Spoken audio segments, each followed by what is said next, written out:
ஹல்லேலூயா. கர்த்தருடைய பரிசுத்த நாமத்திற்கு மகிமை உண்டாவதாக. கர்த்தராகிய இயேசு கிறிஸ்துவின் நாமத்தில் நான் உங்களை வாழ்த்துகிறேன். இந்த மாதத்தில் கர்த்தர் நமக்கு தந்ததான வசனத்தை நாம் எடுத்து தியானிக்கலாம். சங்கீதங்களின் புஸ்தகம் 103 அதிகாரம் 2வது வசனத்தினுடைய கடைசி பகுதி. ஆனால் 1, 2 வாசிக்கலாம். என் ஆத்துமாவே கர்த்தரை ஸ்தோத்திரி, என் முழு உள்ளமே அவருடைய பரிசுத்த நாமத்தை ஸ்தோத்திரி. என் ஆத்துமாவே கர்த்தரை ஸ்தோத்திரி, அவர் செய்த சகல உபகாரங்களையும் மறவாதே. ஆமேன். முடிஞ்சிருச்சுன்னு எத்தனை பேர் நினச்சிங்க? கண்களை மூடுவோம். விசேஷமாய் அவர் செய்த சகல உபகாரங்களையும் மறவாதே என்கிறதான அந்த வசனத்தை நம்ம அந்த பகுதியை விசேஷமாக நம்ம தியானிக்க போகிறோம். இந்த செய்தியினுடைய தலைப்பு உபகாரங்கள் அளவுகோலால் அளக்கப்படுவதில்லை. Benefits are not measured by scale. நிறைய இதை நான் தியானித்து கொண்டு இருக்கும்போது நிறைய டைட்டில்ஸ் எனக்கு தோன்றினது.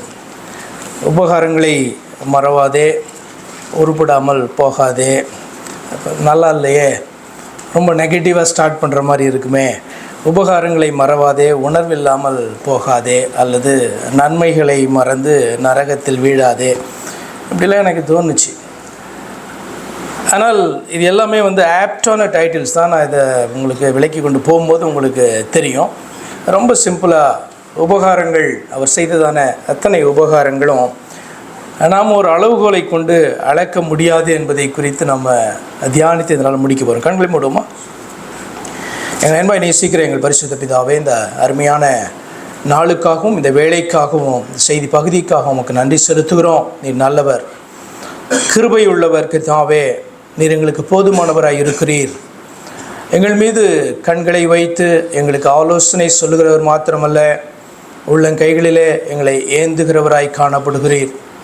எங்களுடைய எல்லா காரியங்களையும் சந்திக்கிற போதுமான தேவனாய் நீர் காணப்படுகிறீரப்பா. அதற்காக நன்றி செலுத்துகிறோம். எங்களுடைய பக்கத்திலிருந்து நீர் செய்ததான சகல உபகாரங்களையும் நினைவு கூறுகிறவர்களாக, அதன் நிமித்தமாய் நன்றியுள்ள பிள்ளைகளாக தேவ சமூகத்திலே ஜீவனுள்ள நாளெல்லாம் காணப்பட தேவரீர் எங்களுக்கு உதவி செய்வீராக. கர்த்தராகிய இயேசு கிறிஸ்துவின் நாமத்தில் ஜெபிக்கிறோம் அருமை பிதாவே. ஆமென். ஹல்லேலூயா. உபகாரங்களை மறந்து உணர்வற்று போதல் அல்லது நன்மைகளை மறந்து நரகத்திலே வீழ்தல் என்றால் என்ன அர்த்தம் அப்படின்னு சொன்னால், தேவ பிள்ளைகளுக்கென்று நியமிக்கப்பட்டிருக்கிறதான அந்த இடத்தை அல்லது அந்த ஸ்தானத்தை அடையாமல் போதல் என்று அர்த்தம். உருப்படாமல் போகிறது அப்படின்னா என்ன? இந்த பிள்ளை சரியான வழியில் நடந்திருந்தா ஆண்டவர் நியமித்ததானே, அல்லது இந்த பிள்ளை வர வேண்டிய ஸ்தானத்தை போய் அடைந்திருக்கும் இல்லையா? இப்போ மனிதனுக்கு என்ன நியமிக்கப்பட்டிருக்கிறது? மனிதனுக்கு என்ன நியமிக்கப்பட்டிருக்கிறது என்று சொன்னால், நரகம் நியமிக்கப்பட்டிருக்கு. ஏனென்று சொன்னால் விழுந்தபடினாலே. அவனுக்கு அது ஆயத்தப்படுத்தவில்லை என்றாலும், சத்ருக்கு ஆயத்தப்படுத்தப்பட்ட காரியமாக இருந்தாலும், அவருக்கு கீழ்ப்படியாத பொழுது சாத்தானுக்கு ஏற்படுத்தப்பட்டதான நரகத்தில் அவர்கள் விழுவார்கள் என்று ஆண்டவர் சொன்னார். அப்போ மனிதன் ரட்சிக்கப்பட வேண்டும் என்பதை நாம் அறிந்திருக்கிறோம். ரட்சிக்கப்பட்ட மனுஷனுக்கு என்ன நியமிக்கப்பட்டிருக்கு? அடுத்து நித்திய வாழ்வு இல்லையா? அப்போ உருப்படாமல் போகிறதுனா என்ன அர்த்தம் அப்படின்னு சொன்னால், ஆண்டவர் வைத்திருக்க அந்த ஸ்தானத்தை அடையாமல் போதல். வேற ஒன்றும் அந்த சாபமான வார்த்தை என்ற அர்த்தம் அல்ல, யதார்த்தத்தை குறிக்கிறதான வார்த்தை. ரோமர் 1:21 இப்படி வாசிக்கிறோம். ஏன் இந்த டைட்டில் இப்படியாய் காணப்படுது அப்படின்னு சொன்னால், ரோமர் 1:21 தேவன் உண்டாக்கினதான மனிதர்கள், அதாவது நம்மை குறித்து ஒரு காரியம் அங்கே சொல்லப்பட்டிருக்கு. நம்மை குறித்துனா மனிதர்கள் என்றதான அந்த ஜெனரல் கேட்டகரியை நான் சொல்லுகிறேன். ரட்சிக்கப்பட்டவர்களை நீங்கள் எடுக்கக்கூடாது. அவர்கள் தேவனை அறிந்தும் அவரை தேவனென்று மகிமைப்படுத்தாமலும் ஸ்தோத்திரியாமலும் இருந்து தங்கள் சிந்தனைகளிலே வீணரானார்கள். உணர்வில்லாத அவர்களுடைய இருதயம் இருளடைந்தது. தேவனை அவர்கள் அறிந்திருக்கிறார்கள். தேவன் ஒருவர் உண்டென்று அவர்களுக்கு நன்றாக தெரியும். ஆனால் தங்களுடைய சிந்தனைகளினாலே அவர்கள் வீணராகிறார்கள். காரணம் என்ன அப்படின்னா, அவருக்கு கொடுக்க வேண்டியதானே அந்த ஸ்தோத்திரத்தை, நன்றிய, மகிமையை அவர்கள் செலுத்தாத போது அவர்களுடைய இருதயம் பார்த்திங்கன்னா உணர்வற்றதாக அது காணப்படுகிறது. அது நிமித்தமாக இருள் அடைகிறது. இருளில் தான் ஆண்டவர் நம்மளை வெளிச்சத்துக்கு கொண்டு வந்தார், பரலோகத்தினுடைய பிள்ளைகளாக மாற்றினார். அப்போ நாம் திரும்பவும் உணர்வற்றவர்களாக மாறுவோம் என்று சொன்னால் திரும்பவும் இருளுக்கு போகிறோம் என்று சொல்லிவார். அப்படின்னா எங்கே பரலோகத்தை நோக்கி போயிட்டு இருந்தவன் டைவர்ஷன் எடுத்து எந்த பக்கமாக போகிறான்? திரும்பவும் நரகத்தை நோக்கி அவன் போகிறான். நான் அப்படின்னால்தான் அந்த தலைப்பை நான் யோசித்தேன். அதற்கு பின்பாக இந்த தலைப்பு என்னென்னா, உபகாரங்கள், கர்த்தர் செய்த உபகாரங்கள் அளவுகோல்களால் அளக்கப்படுவதில்லை. கர்த்தர் செய்த அல்லது செய்கிற உபகாரங்கள் ஒன்றையும் மறக்க வேண்டாம். ஏன் அப்படின்னு சொன்னால், நம்முடைய பார்வை மேலோட்டமானது. அப்படின்னு என்ன அர்த்தம்? ரொம்ப சூப்பர்ஃபிஷியலாக. இப்போ நான் உங்களை பார்க்குறேன்னா எங்கே தான் பார்க்குறேன்? உங்களுடைய முகத்தை பார்க்கிறேன். உங்கள் முகத்துக்குள்ளே போய் உங்களுடைய இருதயத்தில் என்ன இருக்குது, உங்கள் உள்ளத்தில் என்ன இருக்குது அப்படின்ட்டு பார்க்கக்கூடியதான அந்த கிஃப்ட் எனக்கு கிடையாது. மனிதர்களுக்கு அந்த கிஃப்ட் கிடையாது இல்லையா?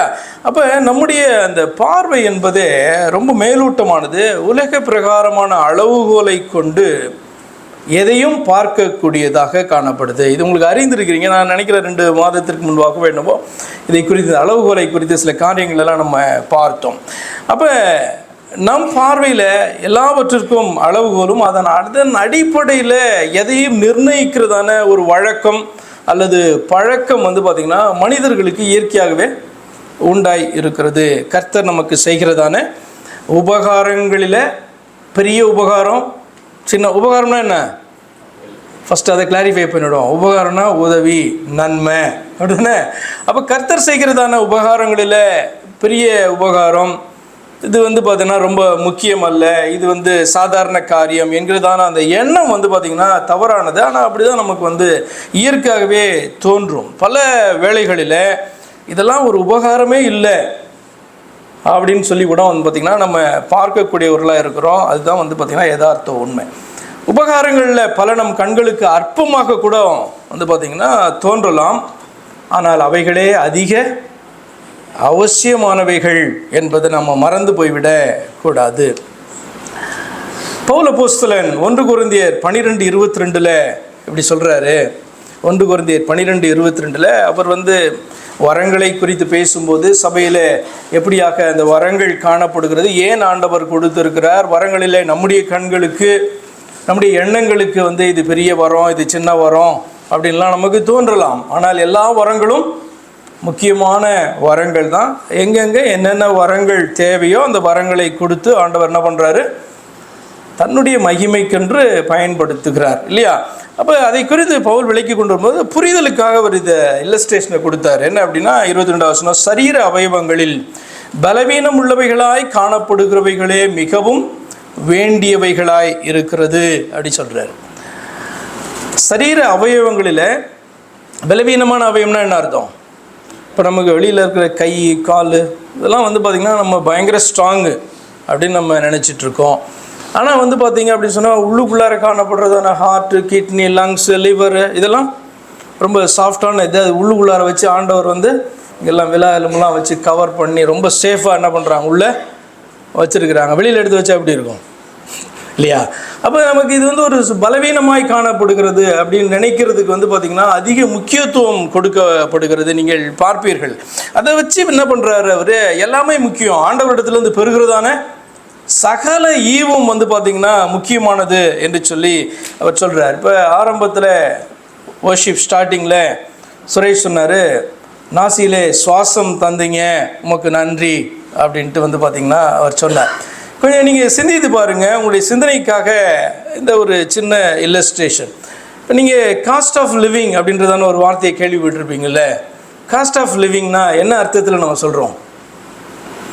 காஸ்ட் ஆஃப் லிவிங்னா வாழ்க்கைக்கான செலவு. இப்போ நீங்கள் கிராமத்தில் வாழ்ந்தீங்க அப்படின்னு சொன்னால் எவ்வளோ செலவாகும்? அதே பார்த்திங்கன்னா நீங்கள் ஒரு பட்டணத்தில் நீங்கள் வாழ்ந்தீங்கன்னா, மிகப்பெரிய பட்டணத்தில் வாழ்ந்தீங்கன்னா எவ்வளோ செலவாகும் அப்படின்னு என்ன அர்த்தம்னா, அன்றாட வாழ்க்கைக்கான அந்த செலவு தான் காஸ்ட் ஆஃப் லிவிங். படிக்க வைக்கிறது, நம்முடைய ஹெல்த், இது டேக்ஸ் கட்டுறது, அப்புறம் பார்த்திங்கன்னா இருக்கிறதுக்கான வீடு, ஆகாரம், ஒரு இடத்துல இன்னொரு இடத்துக்கு போகிறதான காரியங்கள், இதெல்லாம் கிராமத்தில் இருக்கும்போது என்னாகும்?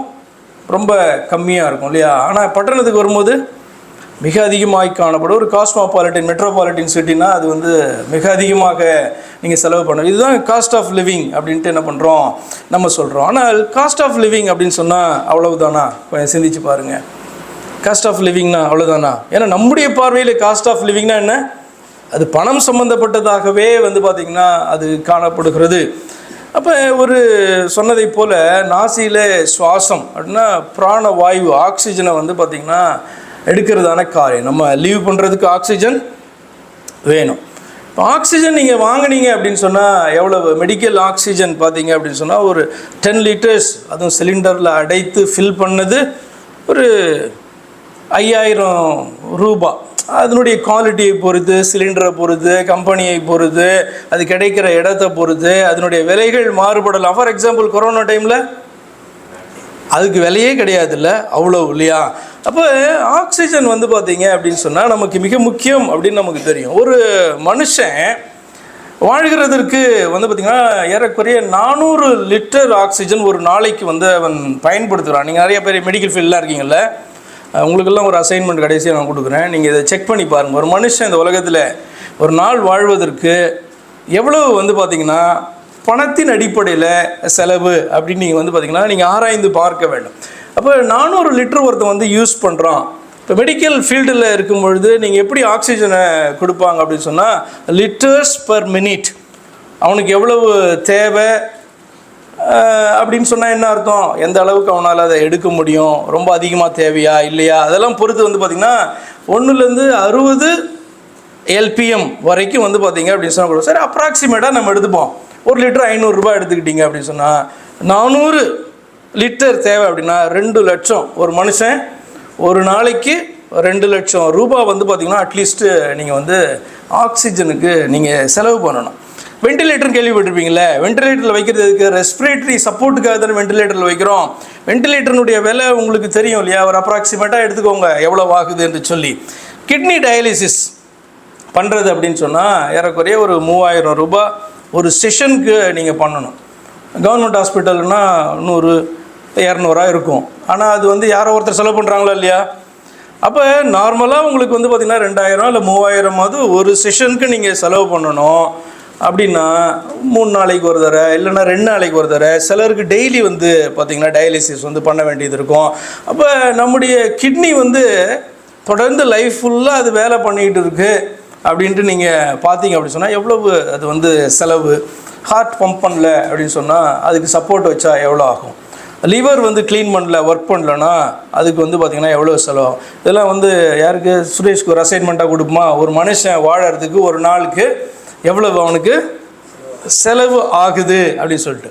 அப்போ நம்முடைய சரீரத்தினுடைய இந்த பாடி வந்து பார்த்திங்க அப்படின்னு சொன்னால் பல மண்டலங்களாக சிஸ்டமாக வந்து பார்த்திங்கன்னா மெடிக்கல் பர்பஸ்க்காக புரிந்து கொள்வதற்காகவும் வந்து பார்த்திங்கன்னா அதை பிரித்திருப்பார்கள். ஃபார் எக்ஸாம்பிள் நரம்பு மண்டலம், நர்வஸ் சிஸ்டம், ஃபஸ்ட்டு வந்து ஸ்கூல் என்ன, அப்புறமேட்டா நம்ம உள்ளுக்குள்ளார போவோம் செய்திக்கு. இருதய மண்டலம் ஏன்னா கார்டியோவாஸ்குலர், சுவாச மண்டலம் ரெஸ்பிரேட்டரி சிஸ்டம், எலும்பு மண்டலம் ஸ்கெலட்டல், தசை மண்டலம் மஸ்குலர், கரெக்டாக சொல்கிறேன் சிஸ்டர், தப்பாக இருந்தால் சொல்லுங்க. செரிமான மண்டலம் டைஜஸ்டிவ் சிஸ்டம், சிறுநீரக மண்டலம் யூரினரி சிஸ்டம், நாளமில்லா சுரப்பி மண்டலம் தமிழில் எண்டோக்ரீன் சிஸ்டம். என்ன அப்படின்னு சொன்னால் அந்த ஹார்மோன்ஸ் எல்லாம் செக்ரீட் பண்ணுறதான கிளான்ஸ், ரிலீஸ் பண்ணுற கிளான்ஸ். நிணநீர் மண்டலம் லிம்ஃபாட்டிக் சிஸ்டம் அப்படின்னு சொல்லுவாங்க. பார்ட் ஆஃப் ஹியூமன் இம்யூன் இருக்குது பார்த்தீங்களா, அதுக்கு வந்து முக்கியமான ஒன்று மெயின்டைனிங் ஹெல்த்தி ஃப்ளூயிட்ஸ். அதுக்கப்புறம் வந்து பார்த்திங்கன்னா இனப்பெருக்க மண்டலம் ரிப்ரொடக்டிவ் சிஸ்டம். அப்புறம் வந்து தோல், மேல் தோல் மண்டலம் இன்டர்குமெண்ட்ரி சிஸ்டம், மேல் தோல், அப்புறம் உள்ளுக்குள்ளார தோல், இதெல்லாம் இருக்குது. ஸோ இப்படி வந்து பார்த்திங்க அப்படின்னு சொன்னால் பல மண்டலங்களாக சிஸ்டமாக பிரித்து அது வந்து பார்த்திங்கன்னா நிறைய ஆர்கன்ஸ் எல்லாம் சேர்ந்து ஒவ்வொரு சிஸ்டத்துக்கும் தேவையான காரியங்களை வந்து ஃபங்க்ஷன் பண்ணுது. அது மாத்திரம் இல்லாமல் சேர்ந்து மற்ற சிஸ்டத்தோடு கூட இணைந்து அது செயல்படுது. இது வந்து சாதாரணமான காரியம். அடுத்து இன்னும் நம்ம கண்ணை குறித்து, காதை குறித்து, வாயை குறித்து, நாக்கை குறித்து, இதெல்லாம் வந்து நாக்கு ஏதாவது செஞ்சு ஏதாவது வச்சிட முடியுமா? எவ்வளோ பெரிய சயின்டிஸ்டாக இருந்தாலும் கண்ணுக்கு என்னென்னமோ பண்ணுறாங்க. இப்போ எனக்கு கூட வந்து பார்த்திங்கன்னா கண்ணு கொஞ்சம் சரி பண்ணணும்னு சொல்லியிருக்காங்க. என்ன தான் பண்ணாலும் அந்த ஒரிஜினல் ஐஸ் காணப்படுது பார்த்திங்களா, அது எத்தனை வருஷம் எப்படி அது வேலை பண்ணுது, அப்படி ஆண்டவர் வைத்திருக்கிறாங்க. அப்போ ஒன்றை குறித்து நீங்கள் சொல்லிக்கொண்டே போக வேண்டும் என்று சொன்னால், இதை காட்டிலும் இது முக்கியம், இதை காட்டிலும் இது முக்கியம் அப்படின்ட்டு எதையாவது நம்மளால் சொல்ல முடியுமா? கொஞ்சம் சிந்தித்து பாருங்கள். அப்போ அதை வைத்து தான் பவுல் நம்மோடு கூட பேசுகிறார். நம்முடைய சிந்தனைக்கு யோசித்து பார்த்தா இதை காட்டிலும் இது வந்து முக்கியம் அப்படின்னு நமக்கு தோணலாம். ஆனால் எல்லாமே அவசியமானது. அப்போ இப்போ சிந்திச்சு பாருங்க, காஸ்ட் ஆஃப் லிவிங்னா என்ன? ஒரு மனுஷன் இந்த உலகத்தில் வாழ்வதற்கு எவ்வளவு செலவு. அப்போ தேவன் வந்து பார்த்தீங்கன்னா நம்ம வாழ்கிறதற்கு தக்க சூழ்நிலைகளை உண்டாக்கி இப்படி எல்லாவற்றையும் இலவசமாக ஈவாக கொடுத்திருக்கிறார் அல்லவா? அப்போ தான் காஸ்ட் ஆஃப் லிவிங். அப்போ எவ்வளோ ஒரு மனுஷன் இல்லை, எந்த ஜீவராசியும் எடுத்துக்கோங்க. ஒரு சிங்கம் வாழணுன்னா ஒரு நாளைக்கு எவ்வளோ மீட் அது சாப்பிடணும்? ஏறக்குறைய ஒரு 5 கிலோலேருந்து ஒரு 10 கிலோ வரைக்கும் பார்த்திங்கன்னா அது சாப்பிடணும். சில நேரத்தில் அதிகமாக சாப்பிட்டதுன்னா அடுத்த நாள் சாப்பிடாம கூட சிங்கம் இருக்கும். இப்போ இதுக்கு வந்து மீட் கிடைக்கணும் அப்படின்னு சொன்னால் அதுக்கு என்ன? மற்ற விலங்குகளை அடிக்கணும்ல. அப்போ மற்ற விலங்குகள் வந்து வளரணும்ல. அப்போ மற்ற விலங்குகள் எப்படி வளரும்? அப்போ எப்படி வந்து இந்த சைக்கிள் வந்து அமைந்திருக்கிறது அப்படின்னு சொல்லி நீங்கள் கொஞ்சம் சிந்திச்சு பார்த்தீங்கன்னா எல்லாமே இலவசமாக இந்த உலகத்துலேருந்து நமக்கு கிடைக்குது. ஆனால் நம்ம இது வந்து இலவசமாக தேவன் கொடுக்கறதான ஈவாக, ஏன்னா அவர் சொல்கிறார் இந்த பூமியும் அது நிறைவும் என்னுடையது அப்படி சொல்கிறார். அப்போ எல்லாவற்றையும் இலவசமாக வாங்கி அனுபவித்து கொண்டு ஏதாவது ஒன்று ஃபங்க்ஷன் பண்ணலை, ஏதாவது விலை கொடுத்து வாங்கணும் அப்படின்னு சொன்னால் நம்மளால் வந்து பார்த்திங்கன்னா அதை அஃபோர்ட் பண்ணவே முடியாது. அப்படின்றதுக்காக தான் இதை நான் உங்களுக்கு விளக்கிறதுக்காக தான் இந்த காரியங்களை சொல்கிறேன். அப்போ கர்த்தர் செய்த உபகாரங்களிலே இது அவசியமானது, இது அவசியமற்றது, இது பெரியது, இது சிறியது என்று ஒன்றுமே கிடையாது. மூச்சு உள்ளே போகிறது முக்கியம், மூச்சு வெளியே வருகிறது முக்கியம். ஆனபடியினால்தான் சிம்பிளாக இதெல்லாம் அறிந்த சங்கீதக்காரன் வந்து பார்த்திங்கன்னா எழுதுகிறாரு, நாசியிலே சுவாசம் உள்ள யாவும் யாரை துதிக்கணும்? கர்த்தரை, அதாவது உண்டாக்கின அந்த தெய்வத்தை துதிக்க வேண்டும். நாசியிலே சுவாசம் இல்லைன்னா உனக்கு அந்த கமெண்டே கிடையாதுன்னு சொல்லப்பட்டிருக்கு. இதன் அடிப்படையில் தான் அவர் செய்ததான சகல உபகாரங்களையும் என்ன பண்ணக்கூடாது, நீ மறக்கக்கூடாது அப்படின்ட்டு சொல்லப்பட்டிருக்கு. நீதிமொழிகள் 25:11 எப்படி நம்ம வாசிக்கிறோம், ஏற்ற சமயத்தில் சொன்ன வார்த்தை வெள்ளித்தட்டில் வைக்கப்பட்ட பொற்பழங்களுக்கு சமானம். ஏற்ற நேரத்தில் சொல்லப்பட்டதான வார்த்தை வந்து பார்த்திங்கன்னா ரொம்ப வேல்யூபிள். அதே வார்த்தையை நீங்கள் போன வாரம் சொல்லியிருக்கலாம், நேற்று கூட சொல்லியிருக்கலாம். ஆனால் இந்த நேரத்தில் அந்த வார்த்தை தேவைப்படும் போது அதை சொல்லி பாருங்கள். ஏனென்று சொன்னால் அது அந்த அளவுக்கு ஆறுதல் படுத்துகிறதாக, ஆசீர்வாதம் உள்ளதாக, தேற்றுகிறதாக, அந்த நேரத்துக்கு அவசியமானதாக அந்த வார்த்தை வந்து பார்த்திங்கன்னா காணப்படும் போது அதை குறித்து வந்து வெள்ளி தட்டில் வைக்கப்பட்ட பொற்பழங்களுக்கு சமானமாக அது காணப்படுகிறது. புரியுதா உங்களுக்கு? இப்போ நீங்கள் வந்து பார்த்தீங்கன்னா உங்கள் மனைவி வந்து டெய்லி உங்களுக்கு குக் பண்ணி கொடுத்துருப்பாங்க, நீங்கள் அப்ரிஷியேட் பண்ணணும் கூட நினைக்க மாட்டாங்க. ஒரு நாள் ஏதோ ரொம்ப சோர்ந்து போய் காணப்படுவாங்க. அந்த நேரத்தில் நீ சாப்பிட்டியா, நீ பண்ணது நல்லா இருந்தது, எப்படி இருக்க, ஏன் முகம் வாடி இருக்கு அப்படி நீங்கள் கேட்டு பாருங்கள். அந்த நேரத்தில் அந்த வார்த்தை வந்து அவர்களுக்கு மிகவும் அவசியமான வார்த்தையாய் காணப்படும் என்று சொன்னால் அவர்களுடைய ஸ்பிரிட்டை லிஃப்ட் அப் பண்ணுகிறதாக காணப்படும், அவங்கள பலப்படுத்துகிறதாக காணப்படும், உற்சாகப்படுத்துகிறதாக காணப்படும். அப்போ ஏற்ற நேரத்தில் சொல்லப்படுறதான வார்த்தைனா நிறைய நாள் நீங்கள் சொல்லிகிட்டே இருக்கிற வார்த்தை வேலையே செய்யாது. அந்த நேரத்தில் அது அவங்களுக்கு அவசியம் கிடையாது. ஆனால் ஒரு வேளையில் அந்த வார்த்தை மிகவும் அவசியமாய் காணப்படும் போது அது அவர்களுக்குள்ளே மிகப்பெரிய மாற்றத்தை கொண்டு வரும் அல்லவா? அப்போ அதை குறித்தான் அவர் சொல்லுகிறார். இந்த நேரத்தில் சரியான நேரத்தில் சொல்லப்படுகிறதான ஒரு காரியம், பெறுகிறதான ஒரு காரியம், அது மிகப்பெரிய ஆசீர்வாதம்னு சொல்கிறேன். அப்போ ஆண்டவருடைய அந்த உபகாரங்களில், நமக்கு செய்கிற உபகாரங்களில் எந்த உபகாரம் பெருசு, எந்த உபகாரம் சின்னது, இப்படிலாம் என்ன பண்ணக்கூடாது, அளவுகோலை வைத்து, நம்முடைய அளவுகோலை வைத்து அதை நீங்கள் பார்ப்பீர்கள் என்று சொன்னால் அவரை உங்களால் என்ன பண்ண முடியாது, இந்த வசனத்தில் சொல்லுகிறபடி ஸ்தோத்திரிக்க முடியாது. அதனால தான் அவர் சொல்லிட்டாரு, சகல உபகாரங்களை நீ மறவாதே. ஏனென்று சொன்னார், உபகாரங்களை மறக்கும் பொழுது நீ ஸ்தோத்திரிக்க மறக்கிறாய். உபகாரங்களை மறக்கும் பொழுது உனக்கு அந்த உபகாரங்களை செய்ததான தெய்வத்தை நீ மறக்கிறாய் என்று சொல்லி அர்த்தம். தூரமாக போகிற இருளை நோக்கி நீ போகிறாய் என்று சொல்லி அர்த்தம். அப்போ we are short sighted in our vision or shallow in our vision. Only the word of God help us to see it deeper. இல்லையா? மேலோட்டமாக நம்ம பார்க்குறோம். உள்ள ஆழமாக நமக்கு சில காரியங்கள் வந்து புரிய மாட்டேங்குது. ஏன்னு சொன்னால் நம்முடைய பார்வையை வந்து பார்த்திங்கன்னா அவனம்தான் காணப்படுகிறது. எதை குறித்தும் நம்முடைய பார்வை மேலோட்டமானது அப்படி சொன்ன விளங்கிக் கொள்ள சில கேள்விகளை உங்கள் முன்பாக நான் வைக்கிறேன். பாவங்களிலே பெரிய பாவம் எது? பாவங்களிலே சிறிய பாவம் எது? இல்லை அப்படி உண்டா? பாவத்தில் பெரிய பாவம், பாவத்தில் சின்ன பாவம் அப்படின்னு உண்டா? எப்படி நீங்கள் நினைக்கிறீங்க? ஏன் அப்படின்னு சொன்னால், இப்போ களவு செய்கிறவன் கொலைகாரனை பார்த்து நான் சின்ன பாவம் தான் செய்கிறேன், அவன் மிகப்பெரிய பாவம் செய்கிறான் அப்படின்னு அவன் நினைக்க கூடும். மனதிலேயே அந்நிய ஸ்திரியை இச்சையோடு பார்க்கிற மனுஷன் தைரியமாக விபச்சாரம் பண்ணுகிறவனை பார்த்து நான் வந்து விபச்சாரம் பண்ணலை அப்படின்ட்டு என்ன பண்ணலாம்? அவன் நினைக்கலாம் இது சின்ன பாவம், அது பெரிய பாவம் அப்படின்ட்டு நினைக்கலாம். அப்படி தானே? பொய் சாட்சி சொல்லுகிறதான ஒரு மனுஷன் விக்கிரகாராதனை செய்கிறதான மனுஷனை பார்த்து நான் வந்து பார்த்தீங்கன்னா சின்ன பாவம் தான் பண்ணுறேன், அவன் பெரிய பாவம் பண்ணுறான் அப்படின்னு நினைக்க முடியுமான்னு நினைக்க முடியாதா? இல்லையா? அப்படி ஒரு கிளாசிஃபிகேஷன்லாம் இருக்கா? பெரிய பாவம் சின்ன பாவத்துக்கு கிளாசிஃபிகேஷன்லாம் இருக்கா? ஒயிட் லைஸ் அதெல்லாம் பெரிய விஷயமா? ஒயிட் லைஸ் கேள்விப்பட்டிருக்கீங்களா? ஒயிட் லைஸ்னா என்ன? ஏதோ ஒரு செய்தியில் நான் கேட்டது கூட உங்களுக்கு ஞாபகம் இருக்கா இல்லையா தெரியல. ஒயிட் லைஸ்னா என்ன? அதாவது மற்றவர்களை பாதிக்காத ஒரு பொய். அது எவ்வளோ ஈஸியாக நம்முடைய வாழ்க்கையில் வந்து பார்த்திங்கன்னா தேவை பிள்ளைகளாக இருந்தால் கூட எவ்வளோ ஈஸியாக வந்து அந்த காரியத்தை நம்ம செய்கிறோம். ஆனால் பொய் தானே.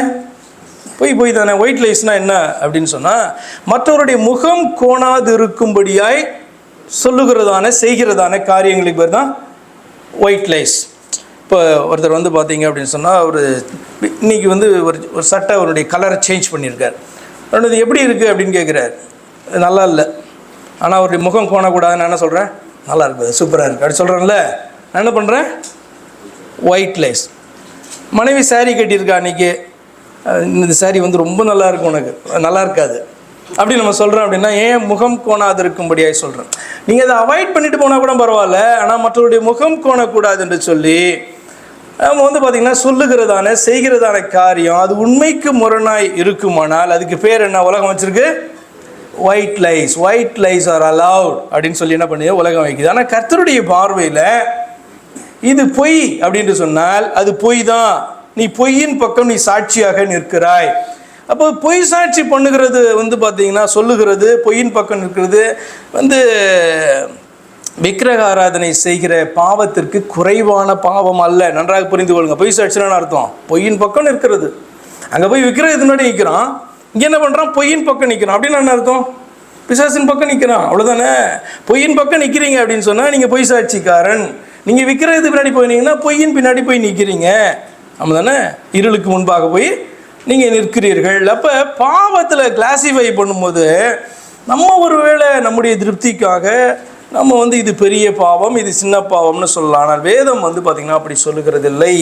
1 யோவானின் புஸ்தகம் 5ஆம் அதிகாரம் 16வது வசனம், மரணத்துக்கு ஏதுவல்லாத பாவத்தை தன் சகோதரன் செய்ய ஒருவன் கண்டால் அவன் வேண்டுதல் செய்ய கடவன், அப்பொழுது அவனுக்கு ஜீவனை கொடுப்பார். யாருக்கென்றால் மரணத்துக்கு ஏதுவல்லாத பாவத்தை செய்தவர்களுக்கே மரணத்துக்கு ஏதுவான பாவம் உண்டு, அதை குறித்து வேண்டுதல் செய்ய நான் சொல்லேன். அப்போ எப்படி கிளாசிஃபை பண்ணுது உலகம்? வந்து பாவத்தை வேறு விதமாக கிளாசிஃபை பண்ண. ஆஃப்கோர்ஸ் கள்ளத்தனம் பண்ணால் அதுக்கு ஒரு தண்டனை, கொலை பண்ணால் அதுக்கு வேறு. இதுதான் உலகத்தினுடைய நீதி இல்லையா, உலக சட்டம். ஆனால் தேவனுடைய பார்வையில் பாவத்துக்கு என்ன தண்டனை? பாவத்திற்கான தண்டனை என்பது மரணம், அதாவது அழிவு என்று அர்த்தம். மனம் திரும்பலை அப்படின்னு சொன்னான். அப்போ எப்படி தான் தேவன் கிளாசிஃபை பண்ணுறாருன்னா, மரணத்துக்கு ஏதுவல்லாத பாவம், மரணத்துக்கு ஏதுவான பாவம் அப்படின்னா என்ன அர்த்தம்? மன்னிக்க கூடியதான பாவம், மன்னிக்க கூடாதான பாவம்னா ரொம்ப சிம்பிள். மன்னிக்க கூடிய தெய்வத்தை ஏற்காதபடி, விசுவாசிக்காதபடி, மன்னிக்கக்கூடிய தெய்வத்தை ஒருவன் தள்ளுகிறான் என்று சொன்னால் அந்த பாவம் மன்னிக்கப்படாத பாவமாக காணப்படும், அவ்வளோதான். மற்ற எல்லா பாவமும் பார்த்திங்கன்னா மனம் திரும்புகிற மனுஷனுடைய வாழ்க்கையில் மன்னிக்கிற தெய்வத்தால் வந்து பார்த்திங்கன்னா மன்னிப்பை பெற முடியும். அப்போ இதுதான் கிளாசிஃபிகேஷன். அப்போ நம்முடைய பார்வை எப்படி இருக்குது? இஸ் இட் நாட் ஷாலோ நம்முடைய பார்வை பாவத்தை குறித்து எப்படி தான் காணப்படுது? இது பெருசு, இது சின்னது, இது பரவாயில்ல, இதில் திருந்திடலாம், அதில் திருந்த முடியாது, இப்படி என்று சொல்லி பார்க்கிற எண்ணம் நமக்கு காணப்பட்டது என்று சொன்னால் மாறணும். எந்த பாவமாக இருந்தாலும் கர்த்தருடைய சமூகத்திலே அதற்கு தண்டனை மரணம் தான். ஆனபடினால என்ன பண்ணணும்? பெருசு சின்னதெல்லாம் கிடையாது, எல்லா பாவத்திலிருந்தும் மனம் திரும்பவர்களாய் மாற வேண்டும். ஈவன் ஒயிட் லைஸ் கூட மற்றவர்களுடைய சந்தோஷத்துக்காக கூட பார்த்தீங்க என்ன பண்ணக்கூடாது? உள்ளதுன்னு சொல்லணும். சொல்ல இஷ்டம் இல்லைன்னா அங்கேருந்து நகர்ந்துடணும், அவ்வளவுதான். சரியா? ரெண்டாவதாக ஒரு கேள்வி, மனிதரிலே உயர்ந்தவன் தாழ்ந்தவன் அப்படின்றதை குறித்து நம்முடைய பார்வை என்ன, கர்த்தருடைய பார்வை என்ன? மனிதர்களுடைய பார்வை எப்பொழுதும் பார்த்தீங்கன்னா அது எதை சம்மந்தப்படுத்தி இருக்கும்? மனிதர்கள் உயர்ந்தவர்கள் தாழ்ந்தவர்கள் எல்லாம் உண்டு இல்லையா? எல்லாத்துலேயுமே உண்டு. என்ன அப்படின்னா எதன் அடிப்படையில் அப்படின்னு சொன்னால் ஏதாவது ஒரு கிளாசிஃபிகேஷன் வச்சுருப்போம். அதன் அடிப்படையில் உயர்ந்த மனிதன் அறிவில், அந்தஸ்தில், பதவியில், பணத்தில், அதில் அப்படின்னு சொல்லிட்டு உயர்ந்தவன் தாழ்ந்தவன் அப்படின்ட்டு நம்ம பார்க்கிறது உண்டு. ஆனால் தேவனுடைய பார்வை எப்படியாக இதில் காணப்படுகிறது என்று அவர் ஒரு ஊமையின் மூலமாக கற்றுக் கொடுத்தார். லூக்கா 18ஆம் அதிகாரம் 9-14 இருக்கிற வரைக்கும் வசனங்கள். லூக்கா 18ஆம் அதிகாரம் 9 வாசிக்கலாம். அன்றியும் தங்களை நீதிமான்கள் என்று நம்பி மற்றவர்களை அற்பமாய் எண்ணின சிலரை குறித்து அவர் ஒரு உவமையை சொன்னார். ஒருவன் தன்னை நீதிமான் என்று நம்புகிறது தவறா? தன்னை நீதிமான் நம்பக்கூடாதா? பாவ மன்னிப்பை பெற்றவன் தன்னை நீதிமான் நம்பலாம் இல்லையா? ஆனால் இங்கே என்ன பிரச்சனைனா அது குறித்து அல்ல, தன்னை நீதிமான் என்று நம்பி மற்றவர்களை அற்பமாய் எண்ணுகிற சிலரை குறித்து. இப்போ ரெண்டு காரியம் காணப்படுது. அவர் ஒரு ஊமையை சொல்றார். 2 மனுஷர் ஜெபம் பண்ணும்படி தேவாலயத்துக்கு போனார்கள். ஒருவன் பரிசேயன், மற்றவன் ஆயக்க. உங்களுக்கு அர்த்தம் புரியும். ஒருத்தன் பார்த்தீங்கன்னா நல்ல தேவபக்தி உள்ளவன், வேதத்தின் அடிப்படையில் எல்லா காரியங்களும் செய்கிற ஒரு மனுஷன் பரிசேயன். அன்றைக்கு காணப்பட்டதான மார்க்கத்தில் உள்ளுக்குள்ளே யூதர்களுக்குள்ளே காணப்பட்ட மார்க்கத்தில் ஒரு செக்ட் பார்த்திங்கன்னா பரிசேயர்கள் ரொம்ப தங்களை உயர்வாக அவர்கள் எண்ணுகிறவர்கள். மற்றவன் ஆயக்காரன் அப்படின்னு சொன்னால் டாக்ஸ் கலெக்டர். அவன் பாவியாக யூதர்கள் மத்தியில் அவன் நிர்ணயிக்கப்பட்டான். அப்படி ஒரு பார்வை காணப்பட்டுச்சு. பரிசேயன் என்று தேவனே, நான் பரிகாரர், அநியாயக்காரர், விபச்சாக்காரர் ஆகிய மற்ற மனுஷரை போலவும் இந்த ஆயக்காரனை போலவும் இராததினால் உம்மை ஸ்தோத்திரிக்கிறேன் அப்படின்னு என்ன பண்ணுறான்? ஜெபம் பண்ணுறான்.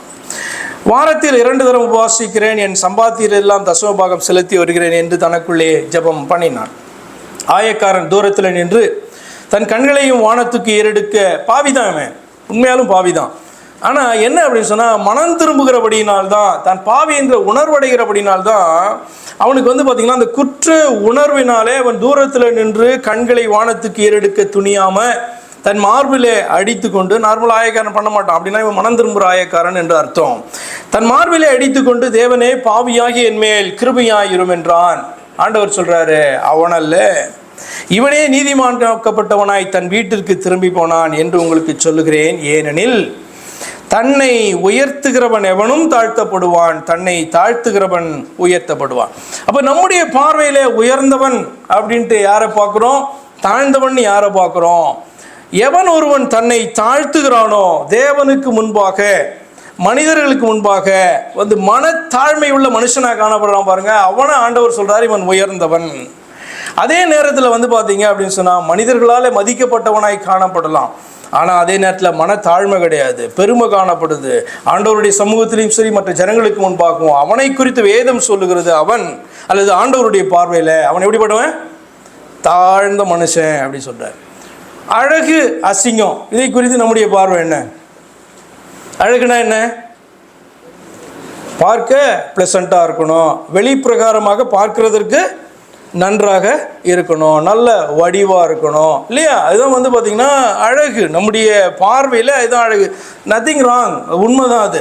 ஆனால் வேதம் பார்த்திங்கன்னா என்ன சொல்லுகிறது? ஆண்டவருடைய பார்வை அழகை குறித்து, அசிங்கத்தை குறித்து என்ன அப்படின்றத கொஞ்சம் கவனித்து பாருங்கள். நீதிமொழிகள் 11:22 நம்ம வாசிக்கிறோம். நீதிமொழிகள் 11:22. மதியேடாய் நடக்கிற அழகுள்ள ஸ்திரீ, அழகுள்ளவள் தான், சௌந்தரியவதி தான். ஆனால் மதிகேடாய் நடக்கிற அழகுள்ள ஸ்திரீ பன்றியின் மூக்கிலுள்ள பொன் மூக்குத்திக்கு சமானம். அழகுள்ளவள் தான். இந்த உலகத்தில் வந்து பார்த்தீங்கன்னா உலகம் அவளை பார்க்கும்போது மகா சௌந்தரவதி என்று சொல்லி பார்க்கும். அழகுள்ள ஸ்திரீ, அவளை போல யாரும் இல்லை அப்படி என்று பார்க்கும். ஆனால் மதிகேடு காணப்படும் என்று சொன்னால், மதியற்றவளாய் அவள் காணப்படுவாள் என்று சொன்னால், கர்த்தர் ஒரு எக்ஸாம்பிள் அந்த இடத்துல கொடுக்குறாரு. பன்றியின் மூக்கில் உள்ள பொன் மூக்குத்திக்கு சமானம். அதாவது அந்த பொன் மூக்குத்தியை கம்பேர் பண்ணுறாரு. பொன் மூக்குத்தி எங்கே இருந்தால் அதுக்கு மதிப்பு? ஸ்திரீனுடைய மூக்கில் இருந்தால் மதிப்பு. ஆனால் வந்து பன்றியினுடைய மூக்கில் அந்த பொன் மூக்குத்தி போய் அமரும் என்று சொன்னால், நீங்கள் அவள் எவ்வளவுதான் அழகாக காணப்பட்டாலும், ஆகா எவ்வளோ அழகாக இருக்குது அந்த பன்றி அப்படின்னு சொல்லுவீங்களா? சொல்ல மாட்டீங்கல்ல. அப்போ என்ன ஆண்டவர் கற்றுக் கொடுக்குறார்? அழகு தான், அழகு ஒரு கிஃப்ட் தான். ஆனால் அதே நேரத்தில் மதிகீடு உள்ளே காணப்படும் என்று சொன்னால், கர்த்தரை அறிகிற அறிவு உள்ளே இல்லை என்று சொன்னால், கர்த்தரை மகிமைப்படுத்தாத ஒரு ஸ்திரீயாய், அதாவது அந்த ஆத்மா காணப்படும் என்று சொன்னால், உடனே ஸ்திரீ எடுத்துடாதீங்க, ஆத்மாவை சொல்கிறேன். அந்த ஆத்மா காணப்படும் என்று சொன்னால் கர்த்தர் சொல்கிறாங்க, அதை கம்பேர் பண்ணி சொல்லுகிறதான காரியம் வந்து பன்றியின் மூக்கில் உள்ள பொன் மூக்குத்திக்கு அதுதான் வேல்யூ, அந்த அழகுக்கு அவ்வளோதான் வேல்யூ அப்படின்னு ஆண்டவர் சொல்கிறான். அப்போ நம்முடைய பார்வை வித்தியாசம். நம்முடைய பார்வை ரொம்ப மேலோட்டமானது, ஆனால் ஆண்டவருடைய பார்வை ஆழமானது. உள்ளுக்குள்ளே பார்க்குறாங்க, அந்த உள்ளம் எப்படி இருக்குது, அந்த சிந்தை எப்படி இருக்குது, நடக்கை எப்படி இருக்குது, எப்படி செயல் காணப்படுது அப்படின்னு ஆண்டவர் பார்க்கிறபடினாலே வெளிப்பிரகாரமான தோற்றத்தை வைத்து மற்றவர்களை ஏமாற்றுவதை போல நம்முடைய பரலோகத்தின் தெய்வத்தை ஏமாற்ற முடியாது. அவரோ இருதயத்தை பார்க்கிறார். அடுத்தது புத்தி உள்ளவன், புத்தியற்றதான மனுஷன். எதை குறித்து பார்த்துட்டு வரோம்? ஆண்டவருடைய உபகாரங்களில் ஒன்றையும் என்ன பண்ணக்கூடாது, அளவுகோலை வச்சு நீங்கள் அளக்கவே கூடாது அப்படின்றது நமக்கு புரியணும். நம்ம எவ்வளவு மேலோட்டமான திங்கிங் உள்ளவர்களாய் காணப்படுகிறோம். ஆனபடினால்தான் எல்லா உபகாரத்தையும் சீரியஸாக எடு அப்படின்ட்டு சொல்லி பார்த்தீங்க அப்படின்னு சொன்னால் அவர் வந்து கற்றுக் கொடுக்குறார். அதன் அடிப்படையில் தான் ஜெபம் முடிஞ்சோடனே, சர்ச்சு முடிஞ்சோடனே நம்ம என் ஆத்துமாவே, ஏன் இந்த ஆத்மா வந்து பார்த்தீங்கன்னா அப்படி கொஞ்சம் விட்டால் மறந்துடுது. ஆனால் அப்படியே சொல்கிறேன், என் ஆத்மாவே கர்த்தரை ஸ்தோத்திரி, என் முழு உள்ளமே அப்படி பரிசுத்த, ஏன் கொஞ்சம் விட்டா அவருடைய நாமம் என்னான்னு மறந்துடும். ஆண்டவருடைய நாமம் என்ன, தேவனுடைய நாமம் என்ன அப்படின்னு சொன்னால் இது அது அது அதுன்னு என்னென்னமோ என்ன பண்ணோம் யோசிக்கணும்னு உடனே வந்து பார்த்தீங்கன்னா இயேசு கிறிஸ்துன்ற பேர் கூட மனசுக்கு வராது. பார்த்தீங்களா, அவர் சொல்லி கொடுக்குறாரு, அவருடைய பரிசுத்த நாமத்தை ஸ்தோத்திரி, என் ஆத்துமாவே கர்த்தரை ஸ்தோத்திரி, அவர் செய்த சகல உபகாரங்களையும் மறவாதே. புத்தியுள்ள மனுஷன், புத்தியற்ற மனுஷன் என்பதை குறித்து நம்முடைய அளவுகோல் என்ன, கர்த்தருடைய அளவுகோல் என்ன? நம்முடைய அளவுகோல் விவேகமாய் ஒரு மனுஷன் காரியத்தை செய்கிறான் என்று சொன்னால் அவனை புத்தி உள்ளவன், இல்லை என்று சொன்னால் அவன் புத்தியற்றவன் என்று சொல்லி நம்ம நினைப்போம். இது ஒரு விதத்தில் கரெக்டு தான். ஆனால் ஆழமான பார்வை என்ன சொல்கிறது? சங்கீதம் 53:1 தேவன் இல்லை என்று மதிகேடன் தன் இருதயத்தில் சொல்லிக் கொள்ளுகிறான்.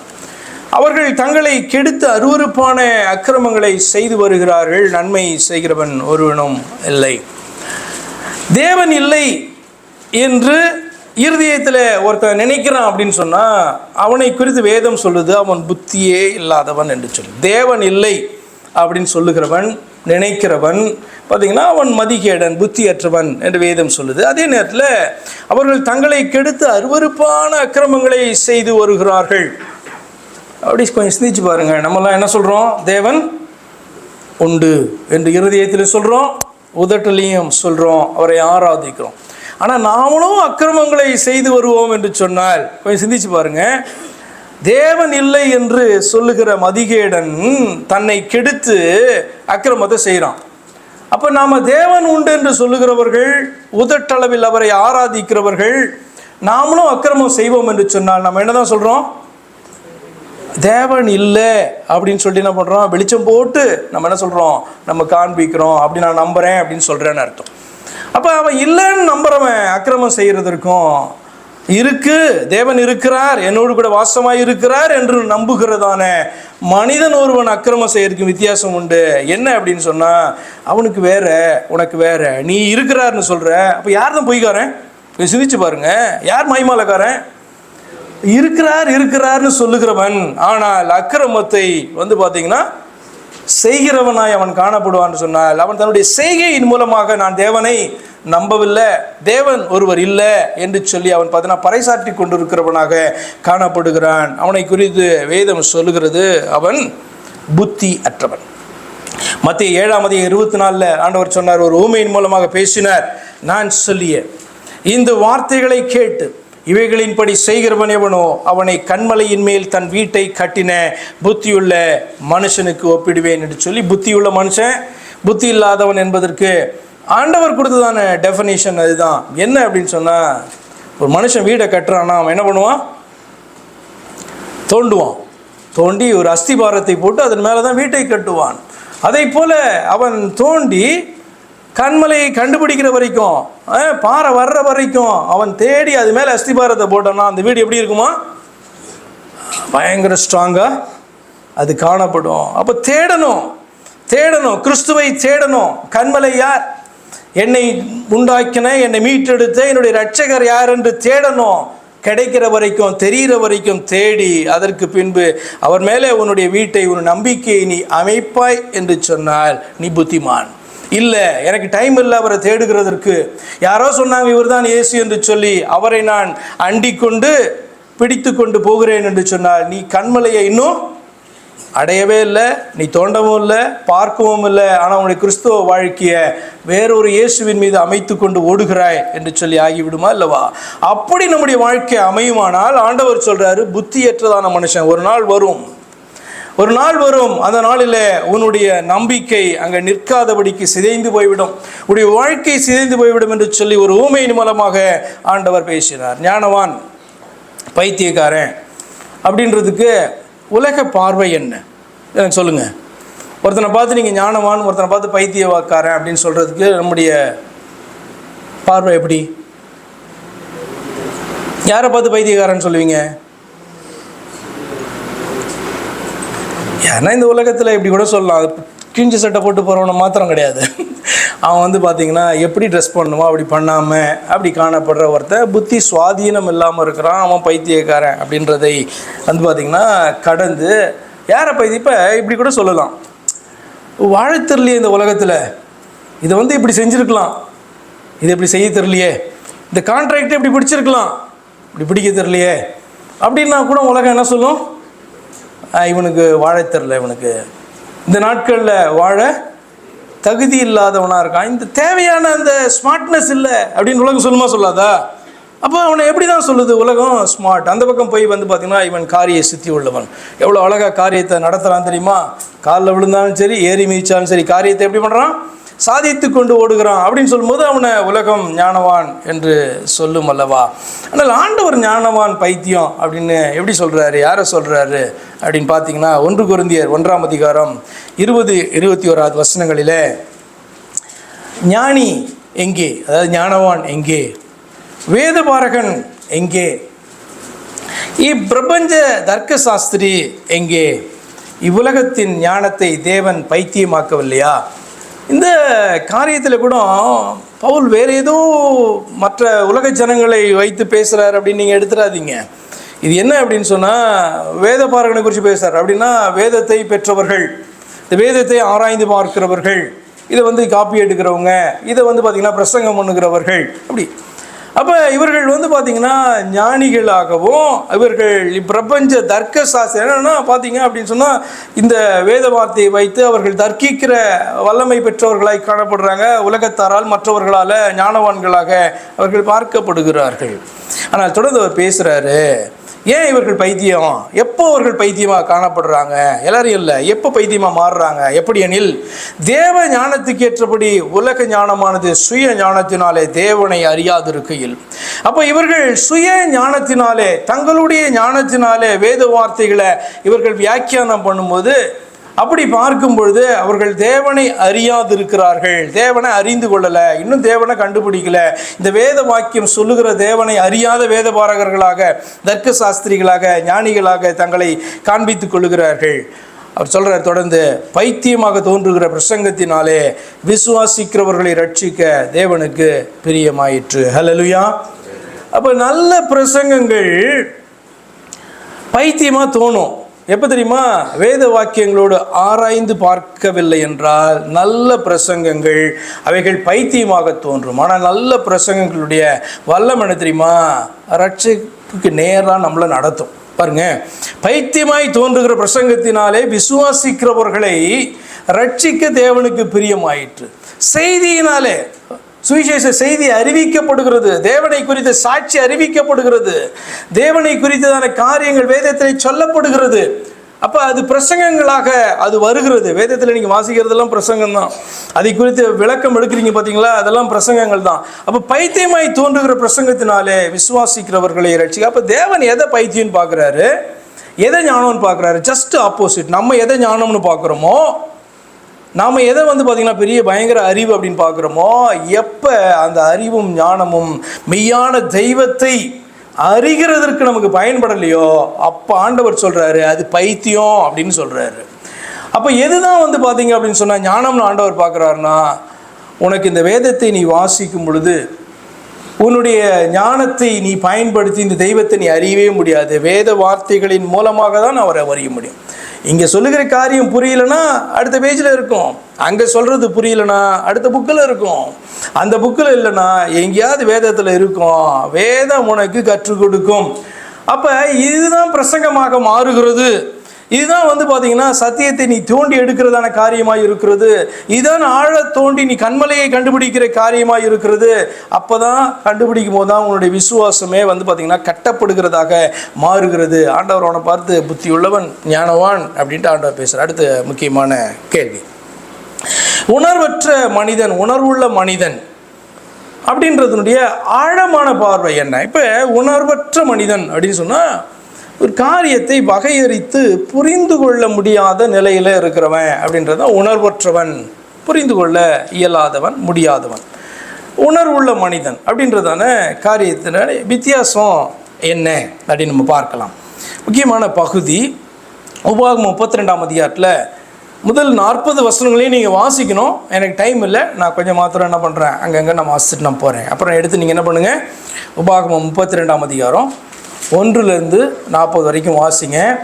உணர்வுள்ளவன் அப்படின்றதுக்கும் உணர்வற்ற மனுஷன் அப்படின்றதுக்குமான வித்தியாசத்தை ஆண்டவர் அங்கே என்ன பண்ணுறாங்க, கற்றுக் கொடுக்குறாங்க. 3வது வசனத்துலேருந்து வாசிக்கலாம், 3லேருந்து 6 வரைக்கும் வாசிக்கலாம். கர்த்தருடைய நாமத்தை பிரசித்தம் பண்ணுவேன், நம்முடைய தேவனுக்கு மகத்துவத்தை செலுத்துங்கள். அவர் கண்மலை, அவர் கிரியை உத்தமமானது, அவர் வழிகளெல்லாம் நியாயம், அவர் நியாயக்கேடில்லாத சத்தியமுள்ள தேவன். கர்த்தருடைய நாமத்தை பிரஸ்தீபம் பண்ணுங்க, ஏன்னா அவர் நம்முடைய தேவன். அவர் நம்முடைய கண்மலையாக அவர் காணப்படுறாரு. அவர் சத்தியம் உள்ளதான தேவன். அவர் நீதியும் செம்மையுமானவர். அவர்களோ தங்களை கெடுத்து கொண்டார்கள். யார் அவர்களோ அப்படின்னு சொன்னால் அவருடைய ஜனம். அவர்களோ அவரை கெடுத்து கொண்டாங்க. என்ன கெடுத்துக்கிட்டாங்க, எப்படி கெடுத்து கொண்டாங்க? தொடர்ந்து வார்த்தை பார்க்கும்போது அவர்கள் அவருடைய பிள்ளைகள் அல்ல, இதுவே அவர்கள் காரியம். அவருடைய ஜனம்தான், அவர் தன்னுடைய பிள்ளைகளாக ஏற்றுக்கொண்டதான கூட்டம் தான். ஆனால் இன்றைக்கு ஒரு குறிப்பிட்ட காரியத்திற்காக அவளை குறித்து வேதம் சொல்லுகிறது, அவர்கள் அவருடைய பிள்ளைகள் அல்ல, இதுவே அவர்கள் காரியம். இவர்கள் மாறுபாடுள்ள சந்ததியார், விவேகம் இல்லாத மதிகட்ட ஜனங்களே. என்ன பண்ணாங்க அப்படின்னா, ஏன் இப்படி வேதம் சொல்லுகிறது என்று சொன்னால், விவேகம் இல்லாத மதிகட்ட ஜனங்களே, இப்படியா கர்த்தருக்கு பதிலளிக்கிறீர்கள்? உன்னை ஆட்கொண்ட பிதா அவர் அல்லவா, உன்னை உண்டாக்கி உன்னை நிலைப்படுத்தினவர் அவர் அல்லவா. பிள்ளைங்க என்ன பண்ணிட்டாங்க, கர்த்தர் அவர்களுடைய பிதா, அவர்களை உண்டாக்கினதான தெய்வம். இன்றைக்கு பார்த்தீங்க அப்படின்னு சொன்னால், கர்த்தர் எங்களுடைய பிதா கிடையாது, பிதான்றது வேறொருவரை குறிக்கிறது அப்படின்ட்டு இன்றைய கூட்டம் சொல்லுது. அன்றைய கூட்டம், அந்த இஸ்ரவேலர்கள், கர்த்தர் என்கிற தெய்வம் தங்களுடைய பிதாவும் தங்களுடைய ஆண்டவரும் தங்களுடைய இரட்சகருமானவர் என்பதை மறந்து அந்நிய தெய்வங்களை உள்ளே கொண்டு வந்தபடினால் ஆண்டவர் சொல்றார், நீங்கள் என்னுடைய பிள்ளைகள் அல்ல, இதுவே உங்கள் காரியம், மாறுபாடான சந்ததியார் என்று சொல்றாங்க. நீங்கள் இன்னைக்கு இதை கம்பேர் பண்ணி பார்த்துக்கோங்க. கர்த்தரை தன்னுடைய பிதாவாக, தன்னை ஆட்கொண்ட தெய்வமாக, தன்னை உண்டாக்கினவராக, தன்னை நிலைப்படுத்தினவராக நம்பாத ஒரு கிறிஸ்தவனுடைய நிலையை நீங்கள் கொஞ்சம் சிந்திச்சு பாருங்க. இந்த வசனத்தை ஃபுல்லாக நம்ம வாசிக்கலாம். அந்த பகுதியை 11ஆம் வசனம் 12ஆம் வசனத்தை வாசிக்கலாம். கழுகு தன் கூட்டை கலைத்து தன் குஞ்சுகளின் மேல் அசைவாடி தன் செட்டைகளை விரித்து அவைகளை எடுத்து அவைகளை தன் சட்டைகளின் மேல் சுமந்து கொண்டு போகிறது போல கர்த்தர் ஒருவரே அவனை வழி நடத்தினார். ஏன் கர்த்தருக்கு அவ்வளோ கோபம் வருது? நீங்கள் மாறுபாடான பிள்ளைகள், என் பிள்ளைகள் அல்ல அப்படின்னு சொல்லக்கூடியதான காரணம் என்ன அப்படின்னு சொன்னால், கர்த்தர் ஒருவரே அவனை நடத்தினார். அப்படின்னா அந்த கூட்டத்தை நடத்தினார். அந்நிய தேவன் அவரோடே இருந்ததில்லை. அப்போ அவர்களுக்கு தெரிய வேண்டும், தங்களை நடத்தின விடுதலையாக்கினவர், தங்களை நடத்தினவர் கர்த்தர் என்று தெரிய வேண்டும். அது மாத்திரமல்ல, அவரோட வேறே தேவன் அந்த நேரத்தில் கிடையாது. நினைக்கவே கூடாது. என்னை 2 தேவன் நடத்தினாங்க, 3 பேர் தேவன் நடத்தினாங்க, 3 பேர் சேர்ந்து என்னை விடுதலை ஆக்கினாங்க, 3 பேர் சேர்ந்து என்னோடு கூட என்ன பண்ணாங்க, என்னை நடத்திட்டு வந்தாங்க நீங்கள் நினைப்பீங்கன்னா, ஆண்டவர் சொல்கிறார் கர்த்தர் ஒருவரே அவனை நடத்தினார். இஸ்ரவேலை நடத்தினது கர்த்தர் ஒருவரே, கிறிஸ்தவர்களை நடத்துவது கர்த்தர் ஒருவரே. அந்நிய தேவன், தேவன் என்று சொல்லப்படுகிற வேறொன்று அவரோடே இருந்ததில்லை, இருப்பதும் இல்லை, எப்பொழுதும் இருப்பதில்லை. தொடர்ந்து சொல்கிறாரு 15-16 யெஷூரன் கொழுத்து உதைத்தான். யெஷூரன் அப்படின்னு சொன்னால் இஸ்ரவேலன் அர்த்தம் எடுத்துக்கோங்க, தேவனுடைய பிள்ளைன்னு அர்த்தம். யெஷூரன் கொழுத்து உதைத்தான். அவர் ஆலோசனை வேலையில் சொன்னார், எலியை வச்சு ஒரு சயின்டிஸ்ட் என்ன பண்ணாராம், ஒரு டெஸ்ட் பண்ணாராம். டெஸ்ட் பண்ணும்போது பார்த்தீங்கன்னா ஒன்று கண்டுபிடிச்சாராம். என்ன அப்படின்னு சொன்னால், கொழுத்த பிறகு அது பண்ணுற வேலை ஒரு வேலையை பண்ணுது அப்படின்ட்டு. என்ன விஷயம் என்ன அப்படின்னா, கொழுத்தா அப்படின்னா என்ன அர்த்தம்? கொழுத்து போகிறது அப்படின்னா நல்லா புரிந்து கொள்ளுங்க, மதிமயங்கி போகிறது. உள்ளுக்குள்ளார அந்த இருதயம், மனம், சிந்தை இதெல்லாம் கர்த்தரை விட்டு தூரமாக போகிறது தான் கொழுத்து போகிறதான நிலைமை. பாருங்கள், இருளிலே காணப்பட்ட போது கர்த்தரை நோக்கி கெஞ்சினதான அந்த வாய் இன்றைக்கு சொல்லுகிறது அவரை ஆட்கொண்டதான பிதா கர்த்தர் அல்லவா?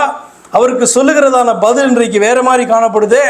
ஆனபடினாலே கர்த்தர் சொல்கிறார், அவர்கள் என்னுடைய பிள்ளைகள் அல்ல, இதுவே அவர்களுடைய காரியம் அப்படின்னு ஆண்டவர் சொல்கிறார். அதுக்கு ரீசன்லாம் அவரே சொல்லிட்டு வர்றாரு. நான் ஒருத்தர் தான் நடத்தினேன், நான் ஒருத்தர் தானே உங்களை ரட்சித்தேன், நான் ஒருத்தர் தானே உங்களுடைய கண்மலை, என்னோட வேறு தேவன் இல்லையா? எப்படி என்னோட கூட பக்கத்தில் இன்னொரு தேவனெல்லாம் வைக்கிறீங்க?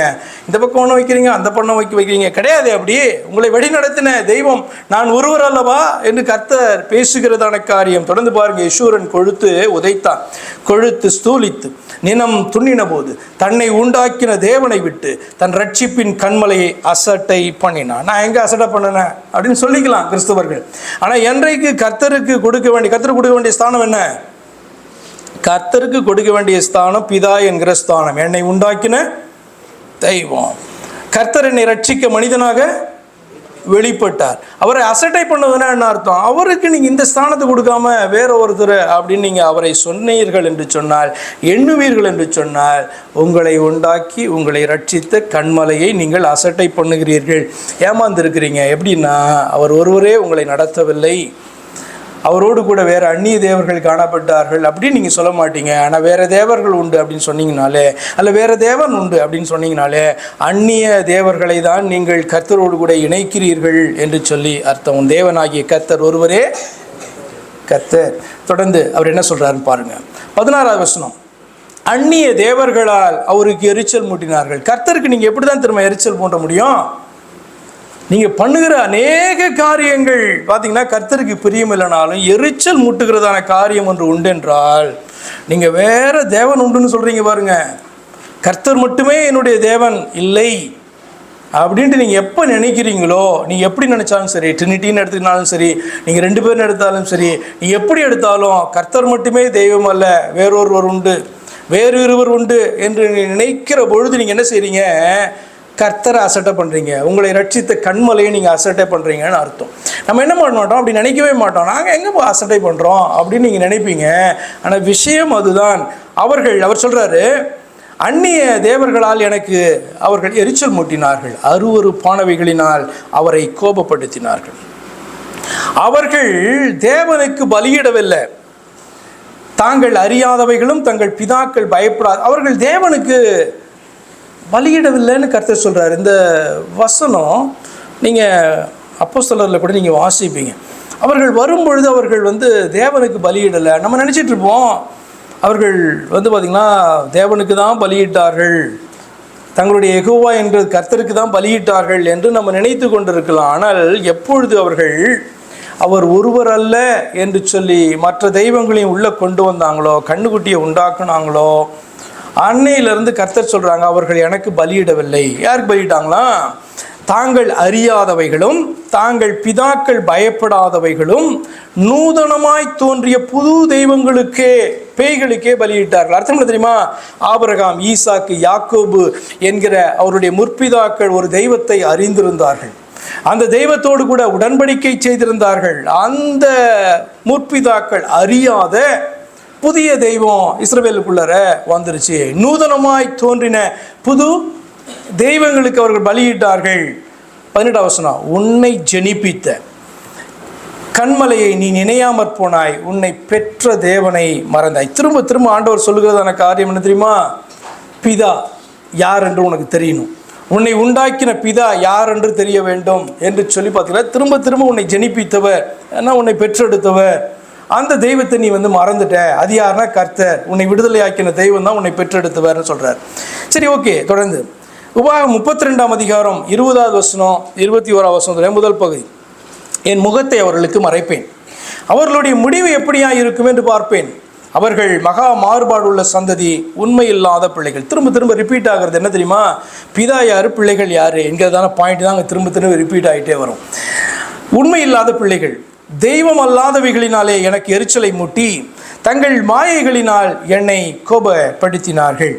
28, 29 அவர் சொல்கிறாரு, அவர்கள் யோசனை கெட்ட ஜாதி, அவர்களுக்கு உணர்வு இல்லை. அதனால தான் இதுக்கு டைட்டில் நான் சொன்னேன், உணர்வுள்ள ஜனம் உணர்வற்ற ஜனம். அப்படின்ற நம்முடைய பார்வைக்கும் கர்த்தருடைய பார்வைக்கு என்ன விஷயம்?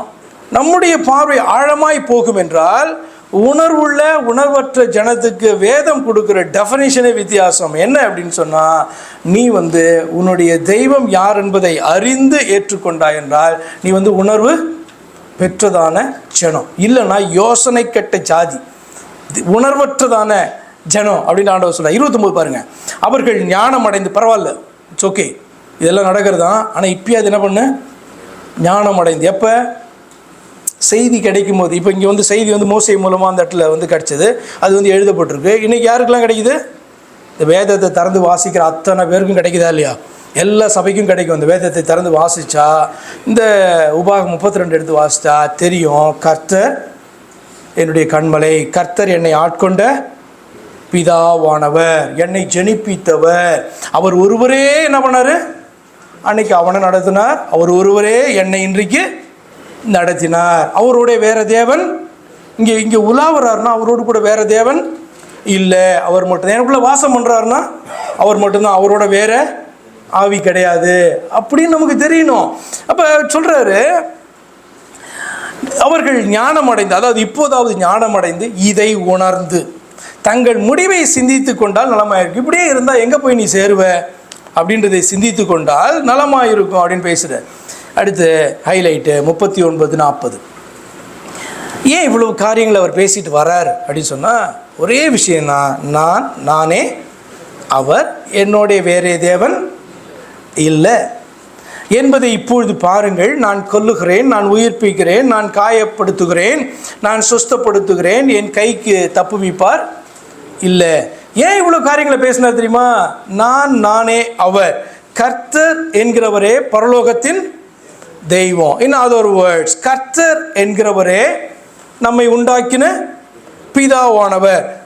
நானே அவர், என்னுடைய வேறே தேவன் இல்லை என்பதை இப்பொழுது பாருங்கள். இன்னொன்று 40வது வசனத்தில் இன்னும் கொஞ்சம் தெளிவாக சொல்கிறாரு, அது யார் அப்படின்ட்டு.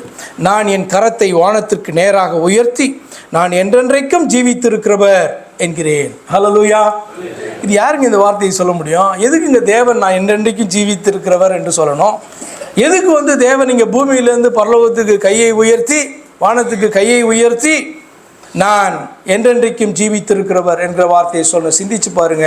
தேவன் இந்த பூமியில் நம்மை ரட்சிக்க மனிதனாக இறங்கினார் அல்லது தோன்றினார்.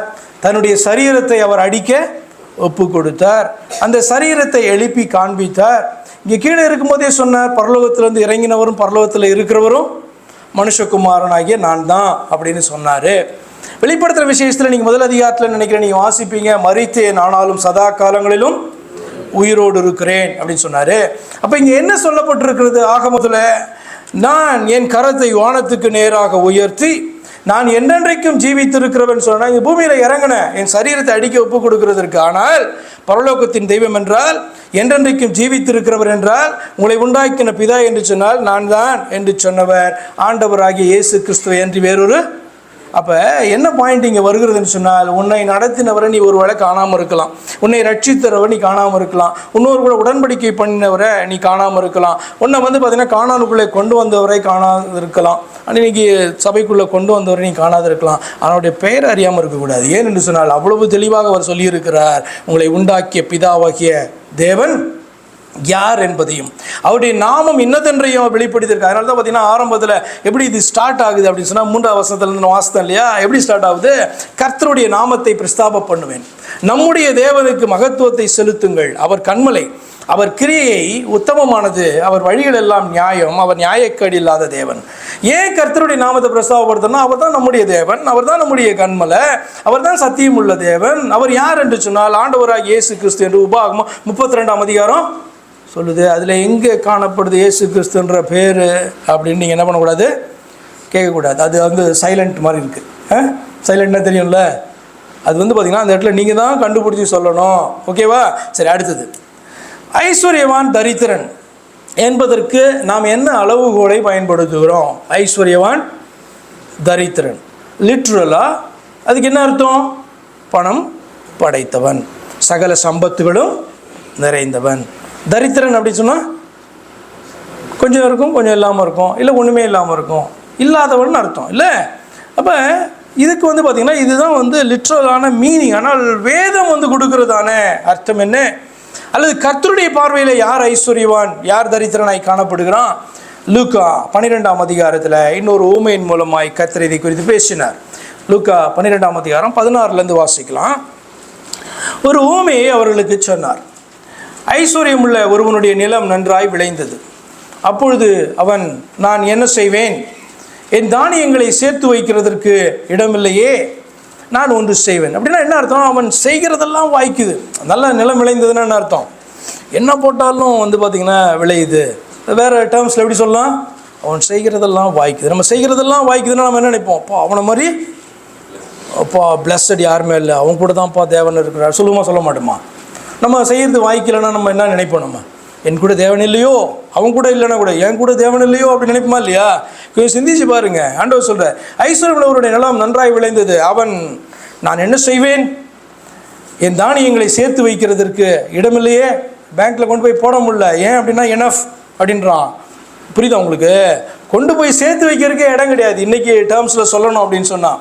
நான் ஒன்று செய்வேன், என் களஞ்சியங்களை இடித்து பெரிதாக கட்டி எனக்கு விளைந்த தானியத்தையும் என் பொருளையும் அங்கே சேர்த்து வைத்து, பின்பு என்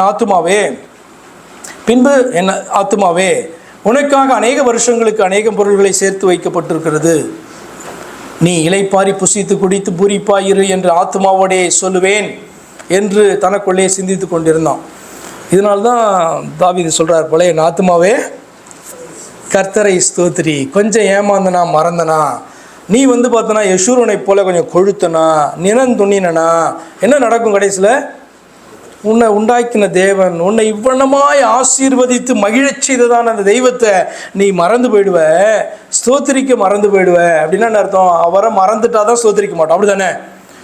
அவரை மறந்துட்டா ஸ்தோத்திரிக்க மாட்டோம். அவரை மறக்காமல் இருக்கிறதுக்கு அனுதினமும் அதுக்காக நீ மூச்சு விடும்போதெல்லாம் ஸ்தோத்திரம் ஸ்தோத்திரம் இப்படி சொல்லலை நான். புரியுதா உங்களுக்கு? உள்ளுக்குள்ளார நீங்கள் பார்த்தீங்கன்னா உங்களுடைய தெய்வத்தை மறவாமல் இருந்தால் உங்களால் அவரை ஸ்தோத்திரிக்காமல் இருக்க முடியாது. சரி, 20ஆம் வசனம், லூக்கா 12:20. தேவனோ அவனை நோக்கி, மதிகேடனே, உன் ஆத்மா உன்னிடத்திலிருந்து இந்த ராத்திரியில் எடுத்துக்கொள்ளப்படும், அப்பொழுது நீ சேகரித்தவைகள் யாருடையதாகும் என்றார். சொல்லிட்டு இது ஒரு ஊமை சொல்லிட்டு 21ஆம் வசனம் சொல்கிறார், தேவனிடத்தில் ஐஸ்வர்யவானாய் இராமல் தனக்காகவே பொக்கிஷங்களை சேர்த்து வைக்கிறவன் இப்படியே. இந்த மனுஷனை குறித்து எப்படியெல்லாம் ஜனங்க பார்த்துருப்பாங்களே, அவன் அவ்வளவு ஐஸ்வர்யவான், அவன் செய்கிறதெல்லாம் வாய்க்குது, அவன் எதில் கை வச்சாலும் அது பொண்ணா விளங்குது. அவன்கிட்ட போனால் இது கிடைக்கும் அது கிடைக்கும் அப்படி யோசிச்சிருப்பாங்கள்ல. வாழ்ந்தா எப்படி வாழணும்? அவனை மாதிரி வாழணுயா அப்படி சொல்லியிருப்பாங்களா இல்லையா? ஆனால் கர்த்தர் அவனை பார்த்து சொல்கிறாரு, தனக்காகவே பொக்கிஷங்களை சேர்த்து வைக்கிறதான மனுஷனும் இப்படி தான் அவன் காணப்படுறான். அவன் தேவனிடத்தில் ஐஸ்வர்யவானாய் இரால. அப்படின்னு என்ன அர்த்தம்? தேவனை நினைக்கல. இந்த ஐஸ்வர்யத்தை பெருக பண்ணதான தெய்வத்தை அவன் நினைக்கலன்னா ஸ்தோத்திரிக்க மாட்டான். செய்த உபகாரங்களை மறந்தவன் எங்கே போகிறான் என்கிறதான காரியம் அந்த ஊமையிலே சொல்லப்பட்டிருக்கு. ஆசீர்வதிக்கப்பட்டவன். அடுத்த கேள்வி, நீ வெறும் கேள்வி தானே, கேள்வி சொல்லிட்டு முடிச்சிடறேன். ஆசீர்வதிக்கப்பட்டவன் சபிக்கப்பட்டவன் என்பதை எந்த அளவுகோலை கொண்டு உலகம் அளக்கிறது? ஆசீர்வதிக்கப்பட்டவன் சபிக்கப்பட்டவன் என்பதை உலகம் எந்த அளவுகோலை வைத்து அளக்கிறது? ஒரு ஊமையில் நம்ம பார்க்கலாம். அதையும் கற்று சொன்னாங்க. லூக்கா 16ஆம் அதிகாரம் 19ஆம் வசனம். லூக்கா 16-19 இருக்கிற ஒரு காரியம். ஐஸ்வர்யம் உள்ள ஒரு மனுஷன் இருந்தான். அவன் இரத்தாம்பரமும் விலையேற பெற்ற வஸ்திரமும் தரித்து அனுதினமும் சம்பிரமமாய் வாழ்ந்து கொண்டிருந்தான். ஒரு மனுஷன், அவன் ஐஸ்வர்யவான். அவன் எப்படி வாழ்ந்தான் அப்படின்னு சொன்னால், நல்லா என்ன பண்ணான்? வாழ்ந்து கொண்டு தான். இப்படிப்பட்ட ஒரு மனுஷனை நீங்கள் கண்டிங்கன்னா என்ன நினைப்பீங்க? நிறைய பேர் இங்கே பார்ப்பீங்கல்ல, இப்படி இல்லை பார்த்துருக்கேன், பார்த்தது இல்லையா? லெக்ஸஸில் இறங்குவான், திடீர்னு மெர்சிடஸ் பென்ஸில் இறங்குவான், அடுத்த நாள் பார்த்தீங்கன்னா ஃபெராரியில் வருவான். ஸோ இந்த மனுஷனை பார்த்தா நீங்கள் என்ன நினைப்பீங்க? நல்லா வாழறான் இல்லை, நல்ல ஐஸ்வர்யமாக இருக்கிறான் அப்படின்ட்டு நினைப்பீங்க. நீங்கள் கர்த்தருடைய பிள்ளைங்க. கர்த்தருடைய பிள்ளையாக இல்லாதவங்க எப்படி நினைப்பாங்க? கர்த்தரை குறித்து அறியாதவங்க, சரியா? இந்த ஊமையெல்லாம் அவங்களுக்கு தெரியாது. அவங்க எப்படி நினைப்பாங்க? எவ்வளோ ஆசீர்வதிக்கப்பட்ட அப்படி தான் நினைப்பாங்க. பிளஸட் மேன் அப்படி தான் நினைப்பாங்க இல்லையா? சரி, அடுத்து இன்னொருத்தன், லாசரு என்னும் பேர் கொண்ட ஒரு தரித்திரனும் இருந்தான். அவன் பருக்கள் நிறைந்தவனாய். இவன் தரித்திரம், அது ஒன்றும் இல்லை, பருக்கள், வியாதி, நாற்றம். அந்த ஐஸ்வர்யவானுடைய வாசல் அருகே கிடந்து அவனுடைய மேஜையிலிருந்து விழும் துணிக்கைகளினாலே தன் பசியை ஆற்ற ஆசையாய் இருந்தான். நாய்கள் அவன் பருக்களை நக்கிற்று. ரொம்ப ஆண்டவரை எக்ஸாஜரேட் பண்ணுறாரோ? புரிகிறதுக்காக ரோமியை சொல்கிறார். என்ன அப்படின்னு சொன்னால், ஒரே இடத்துல, அதாவது இந்த ஒரே தேசம்னு எடுத்துக்கோங்க, இல்லை இந்த ஒரே உலகம்னு எடுத்துக்கோங்க. உலகத்திலே வாழ்ந்து கொண்டிருக்கிற இன்னொரு மனிதன், ஒருத்தன் பார்த்தாலே அவன் ஆசீர்வதிக்கப்பட்டவன் எல்லாருமே சொல்லுவாங்க. இன்னொருத்தனை பார்த்தாலே என்ன பண்ணுவாங்க? அவன் சபிக்கப்பட்டவன் அப்படின்னு சொல்லுவாங்க. இன்னும் கேட்டால் இவன் பல விதத்தில் அவனை டிபெண்ட் பண்ணி வாழுகிறான். என்னுடைய அர்த்தம் என்னென்னா, அவன் வாசல் அருகே உட்காந்து அவன் மேஜையிலேருந்து விழுறத பொறுக்கி தின்னணும் அப்படின்லாம் கிடையாது. இவன்ட்டே பிச்சை எடுத்து சாப்பிடணும், அது மீனிங் கிடையாது. ஊமையை புரிந்து கொள்ளுங்கள். உலகத்தில் வாழ்ந்து கொண்டு இருக்கிற தரித்திரமான நிலையில் உள்ளவர்கள் அநேக நேரங்களில் யாரை தான் சார்ந்து இருக்கிறார்கள் அப்படின்னு சொன்னால், கொடுக்கக்கூடியவர்களை. இந்த உலகம் ஆசீர்வதிக்கப்பட்டவர்கள் பார்க்குது இல்லையா? அந்த உயர்ந்த ஸ்தானத்தில் உள்ளவர்களை பார்த்திங்கன்னா அவர்கள் பல விதத்திலே சார்ந்து இருக்கிறார்கள். அப்போ இவன் பார்த்திங்கன்னா இவனை சார்ந்து அவன் வாழ்ந்து கொண்டு இருக்கிறான். அவன்கிட்ட ஏதாவது கிடைச்சா அன்றைக்கி என்ன பண்ணலாம்? சாப்பிட்டுட்டு தன்னுடைய பசியை ஆற்றி கொள்ளலாம். அவன் மேஜையிலிருந்து விழும் துணிக்கைகளினால் தன் பசியை ஆற்ற ஆசையாய் இருந்தான். அப்படின்னா they are living side by side, living in the same village, living in the same earth அப்படி எடுத்துக்கோங்க. இந்த பூமியில் வாழ்ந்து கொண்டு இருக்கிறாங்க. நாய்கள் அவன் பருக்களை நக்கிட்டு அவ்வளோ மோசமான ஒரு நிலையில் அவன் காணப்படுறான். அவனை நீங்கள் என்ன சொல்லுவீர்கள்? அவன் என்ன தான் பக்திமானாக இருக்கட்டும், அவனை நீங்கள் என்ன நினைப்பீங்க? உடைய மனதில் என்ன தோன்றுகிறது? இப்படிப்பட்ட ஒரு மனுஷன் நீங்கள் காண்பீர்கள் ஆனால் சபிக்கப்பட்டவன் நினைப்பீங்க இல்லையா? பின்பு ஆண்டவர் சொல்கிறாரு, பின்பு அந்த தரித்திரன் மரித்து தேவதூதரால் ஆபிரகாமுடைய மடியிலே கொண்டு போய் விடப்பட்டான். ஆபிரகாமுடைய மடினா என்ன அர்த்தம்? ஆபிரகாமுடைய மடி என்றால் ஆபிரகாமுடைய பிள்ளைன்னு அர்த்தம். அர்த்தம் என்ன? ஒன்று ஆபிரகாமுக்கு பிறந்த பிள்ளைகளாக இருக்கலாம், அல்லது விசுவாசத்தின் மூலமாக ஆபிரகாமுடைய பிள்ளையாக மாறி இருக்கலாம். அப்போ ஆபிரகாமின் விசுவாசத்தை கொண்டவர்கள் அப்படின்னு அர்த்தம். ஆபிரகாமுடைய பிள்ளை ஆபிரகாமுடைய மடியிலே கொண்டு போய் விடப்பட்டான். ஐஸ்வர்யவான மரித்து, அப்போ மரித்த ஆபிரகாம் மடியில் போய் உட்காந்துருன்னு நினைக்கக்கூடாது, சரியா? திரும்ப சொல்கிறேன், இது என்னது? ஓமை. அதன் மூலமாக ஆண்டவர் காரியத்தை கற்றுக் கொடுக்கிறார். ஆபிரகாமுடைய மடியிலே போய் விடான். ஐஸ்வர்யவான மரித்து அடக்கம் பண்ணப்பட்டான். அவனுக்கு அடக்கத்தை குறிச்செல்லாம் பேசலை. அப்படிப்பட்ட சான்ஸ்லாம் இருந்ததால் தூக்கி போட்டாங்களா தெரியாது. இப்போ இவனுக்கு ப்ராப்பர் பரியெல்லாம் கிடைக்குது. 23 வசனம். பாதாளத்திலே அவன் வேதனைப்படுகிற போது தன் கண்களை ஏறெடுத்து தூரத்திலே ஆபிரகாமையும் அவன் மடியிலே லாசருவையும் கண்டான்.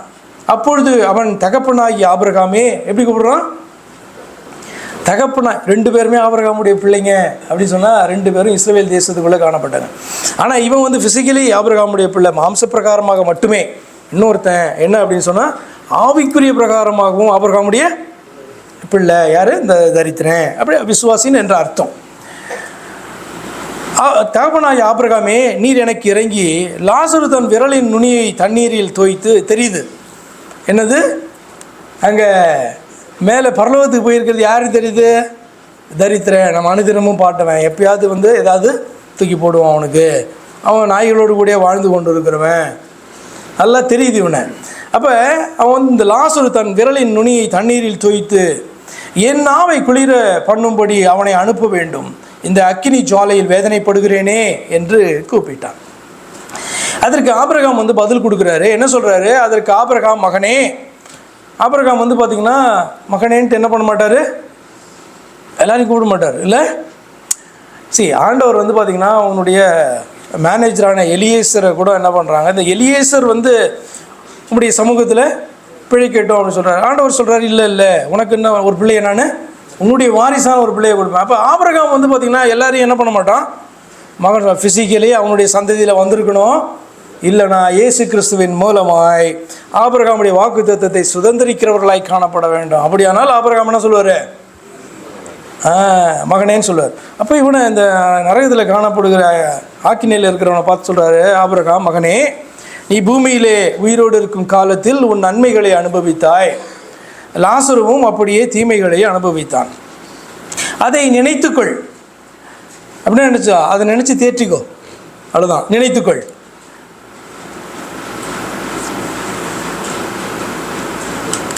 ஓகே, தண்ணீரில் நினைத்து அவன் அனுபவித்தான், அதை நினைத்துக்கொள். இப்பொழுது அவன் தேற்றப்படுகிறான், நீயும் வேதனைப்பட. 26 வசனம். அதுவும் அல்லாமல் இவ்விடத்திலிருந்து உங்களிடத்திற்கும் கடந்து போகவும் அவ்விடத்திலிருந்து எங்களிடத்திற்கு கடந்து வரவும் மனதுள்ளவர்களுக்கு கூடாதபடிக்கு எங்களுக்கும் உங்களுக்கும் நடுவே பெரும் பிளவு. பாருங்க, 2 பேரும் ஆபிரகாமுடைய பிள்ளைங்களாம். ஆனால் ஆபிரகாம் இப்போ சொல்கிறாரு எங்களுக்கும் உங்களுக்கும் அப்படின்றார். வித்தியாசம் புரியுதா? நமக்குன்னு சொல்லணும். ஆனால் ஆபிரகாம் வந்து லாசருவை தன்னோடு கூட சேர்த்து கொள்கிறார்.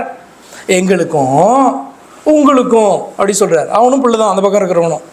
புரியுதா உங்களுக்கு வித்தியாசம்? அப்படின்னா என்ன அர்த்தம்னா, இங்கே இந்த பூமியில் வாழ்கிற வரைக்கும் தான் என்ன பண்ண முடியும்? விசுவாசிகளும் அவிசுவாசிகளும் ஒன்றா என்ன பண்ண முடியும்? இருக்க முடியும். மரித்தாச்சுன்னா ஃபினிஷ்டு. அந்த கேப் வந்து அதுக்கப்புறம் சரி செய்யப்பட முடியாததான கேப். இந்த பூமியில் இருக்கிற வரைக்கும் விசுவாசி வந்து அவிசுவாசியாக மாற முடியும், அவிசுவாசி வந்து விசுவாசியாக மாற முடியும். பக்கத்தில் இருக்கலாம், கை குலுக்கிக்கலாம், பார்த்திங்கன்னா சிரிக்கலாம், வாழலாம். ஆனால் மரணம் வந்துருச்சு அப்படின்னு சொன்னால் ஃபினிஷ்டு. இந்த கேப் அதுக்கப்புறம் என்ன பண்ண முடியாது? ஃபில் பண்ணவே முடியாது. அப்போ ஆபிரகாம் என்ன தான் சொல்லுவோம் அப்படின்னு சொன்னால், அந்த பக்கம் இருக்கவங்கள பார்த்து சொந்த பிள்ளையாகவே காணப்பட்டாலும் கூட எங்களுக்கும் உங்களுக்கும் நடுவே பெரும் பிளவு இருக்குது. இதை வந்து பார்த்திங்கன்னா கிராஸ் பண்ணி நாங்கள் அங்கே வர முடியாது, நீங்கள் இங்கே வர முடியாது அப்படின்னு சொல்கிறார்.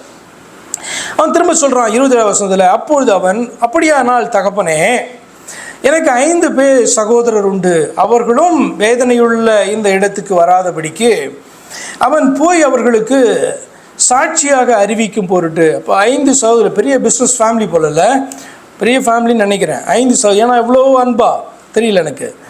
அறிவிக்கும் பொருட்டு எப்படியா ரட்சிக்கப்படணுமா அவங்க.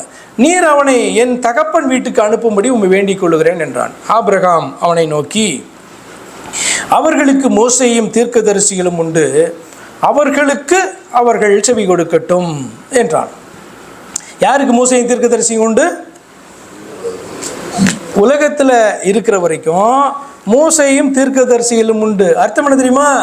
இந்த பைபிள் உண்டு. பரலோகத்துக்கு போன பிறகு இந்த பைபிள் உங்களுக்கு டீச் பண்ண போகிறது கிடையாது. நல்லா புரிந்து கொள்ளுங்க. கீழே இருக்கிற வரைக்கும் உங்களுக்கு டீச்சர் யார்? இதுதான். அதுக்கு தான் இது கொடுக்கப்பட்டே இருக்குது. அப்போ அவர் சொல்கிறாரு, உன்னுடைய சகோதரர்கள் 5 பேருக்கும் டீச் பண்ணுறதுக்கு நான் என்ன பண்ணியிருக்கேன்? ஊழியக்காரர்களை வைத்திருக்கேன். அது என்னன்னா இந்த புத்தகம். அவர்களுக்கு மோசேயும் தீர்க்கதரிசிகளும் உண்டு, அவர்களுக்கு அவர்கள் செவி கொடுக்கட்டும் என்றான்.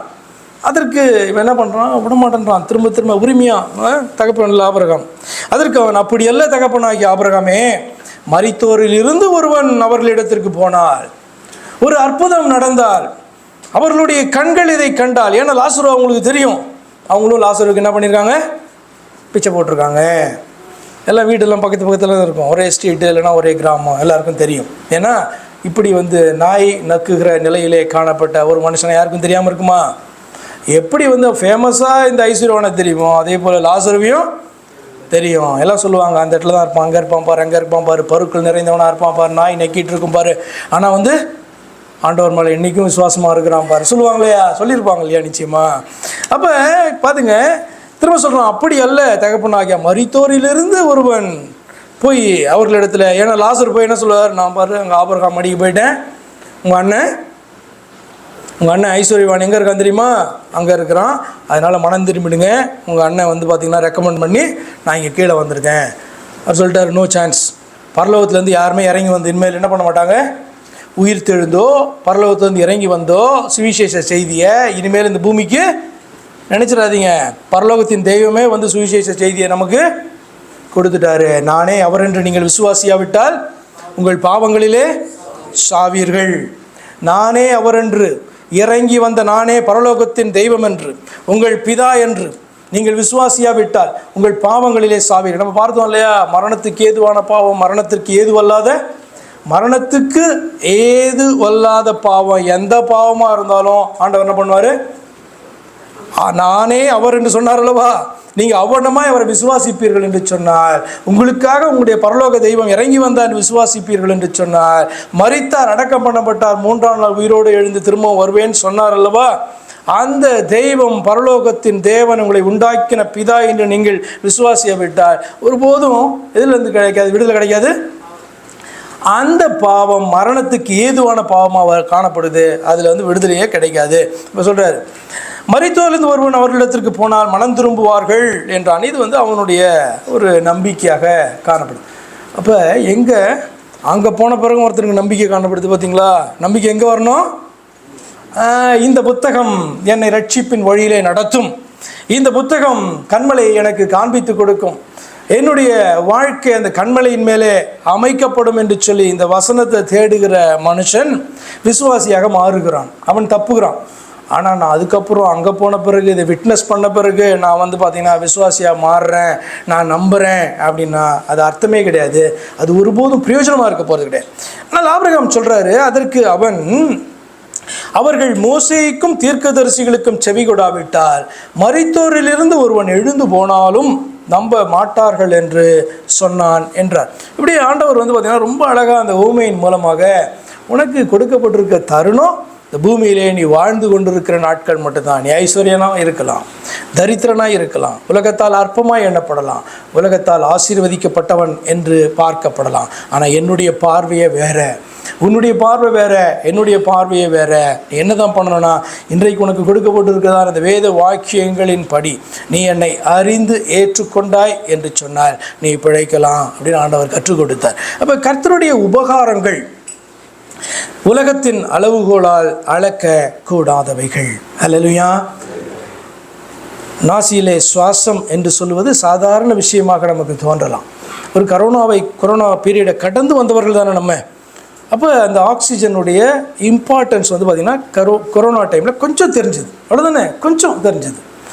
அதனுடைய வேல்யூ என்ன அப்படின்னு சொன்னால் விலை மதிக்கவே முடியாது. அதே போல் உங்களுடைய ஜீவன், வாழ்ந்து கொண்டு இருக்கிற உங்களுடைய ஜீவன் யாருக்கு அசைன்மெண்ட் கொடுத்துருக்கு? நர்ஸாக இருக்க உங்களுக்கு எல்லாருக்கும் அசைன்மெண்ட் என்னன்னா, ஒரு மனுஷன் இந்த பூமியில் ஒரு நாள் வாழ்வதற்கு எத்தனை லட்சங்கள் செலவாகிறது அல்லது எத்தனை கோடி செலவு, உண்மையிலே நீங்கள் கால்குலேட் பண்ணி இத்தனை கோடி ஆகுதுன்னு சொன்னால் கூட அதனுடைய வேல்யூ மாறும். எப்போனா ஆக்சிஜன் ஈஸியாக கிடைச்சா அதனுடைய வேல்யூ வேறு, ஆக்சிஜன் கிடைக்காத இடத்துல அதனுடைய வேல்யூ வேறு இல்லையா. அப்போ ஒரு மனுஷன் இந்த பூமியிலே வாழ்கிறதுக்கு, ஒரு நாள் வாழ்கிறதுக்கு எவ்வளவு செலவாகுது? இப்போ இதெல்லாம் ஆண்டவர் ஃப்ரீயாக எனக்கு கொடுத்துருக்காருல்ல, இது பெரிய உபகாரம் அல்லவா. நான் எப்படி அவரை ஸ்தோத்திரிக்காமல் இருப்பேன்? எப்படி என்னுடைய உள்ளம் நன்றியினாலே நிறையாமல் இருக்கும்? அதை பார்த்திங்கன்னா உணர்ந்து ருசித்து பார்த்த ஒரு மனுஷன் தான் பார்த்தா எழுதுகிறான், என் ஆத்மாவே உன் ஆத்மாவே கர்த்தரை ஸ்தோத்திரன்னு. நீ என்ன எனக்கு சொல்கிறது? அப்படின்னு சொல்லுவானா இல்லையா? ஆனால் அவன் சொல்கிறான், என் ஆத்துமாவே, மற்றவங்களோட என் ஆத்துமாவே கர்த்தரை ஸ்தோத்திரி, என் முழு உள்ளமே. அப்படி பரிசுத்த நாமம் உனக்கு தெரியும், ஆனால் மறந்துடாத அதை ஸ்தோத்திரி. என் ஆத்துமாவே அவர் செய்த சகல உபகாரங்களையும் மறவாதே. கர்த்தர் செய்த உபகாரங்களை மறவாதே, அவைகளில் ஒன்றும் அற்பமானதல்ல. உபகாரங்களை மறக்கிறவன் கர்த்தரை ஸ்தோத்தரிக்க மறக்கிறான் அல்லது மறுக்கிறான். கர்த்தரை ஸ்தோத்தரிக்கிற மறக்கிறவன் தேவன் இல்லை என்று தன் இருதயத்தில் நினைக்கிறான். இதுதான் உண்மை. அப்படி எழுந்து நிற்போமா? கர்த்தருடைய சமூகத்தில் நம்மை தாழ்த்துவோமா? இந்த சபைக்குள்ளே வருகிறவர்கள், செய்தியை கேட்கிறவர்கள், கர்த்தர் உங்களோடு கூட பேசுகிறார் என்ற உணர்வு உங்களுக்கு உண்டாகும் என்று சொன்னால் நீங்கள் அறிந்திருக்கணும். உபாகமம் 32 என்ன சொல்லுகிறது?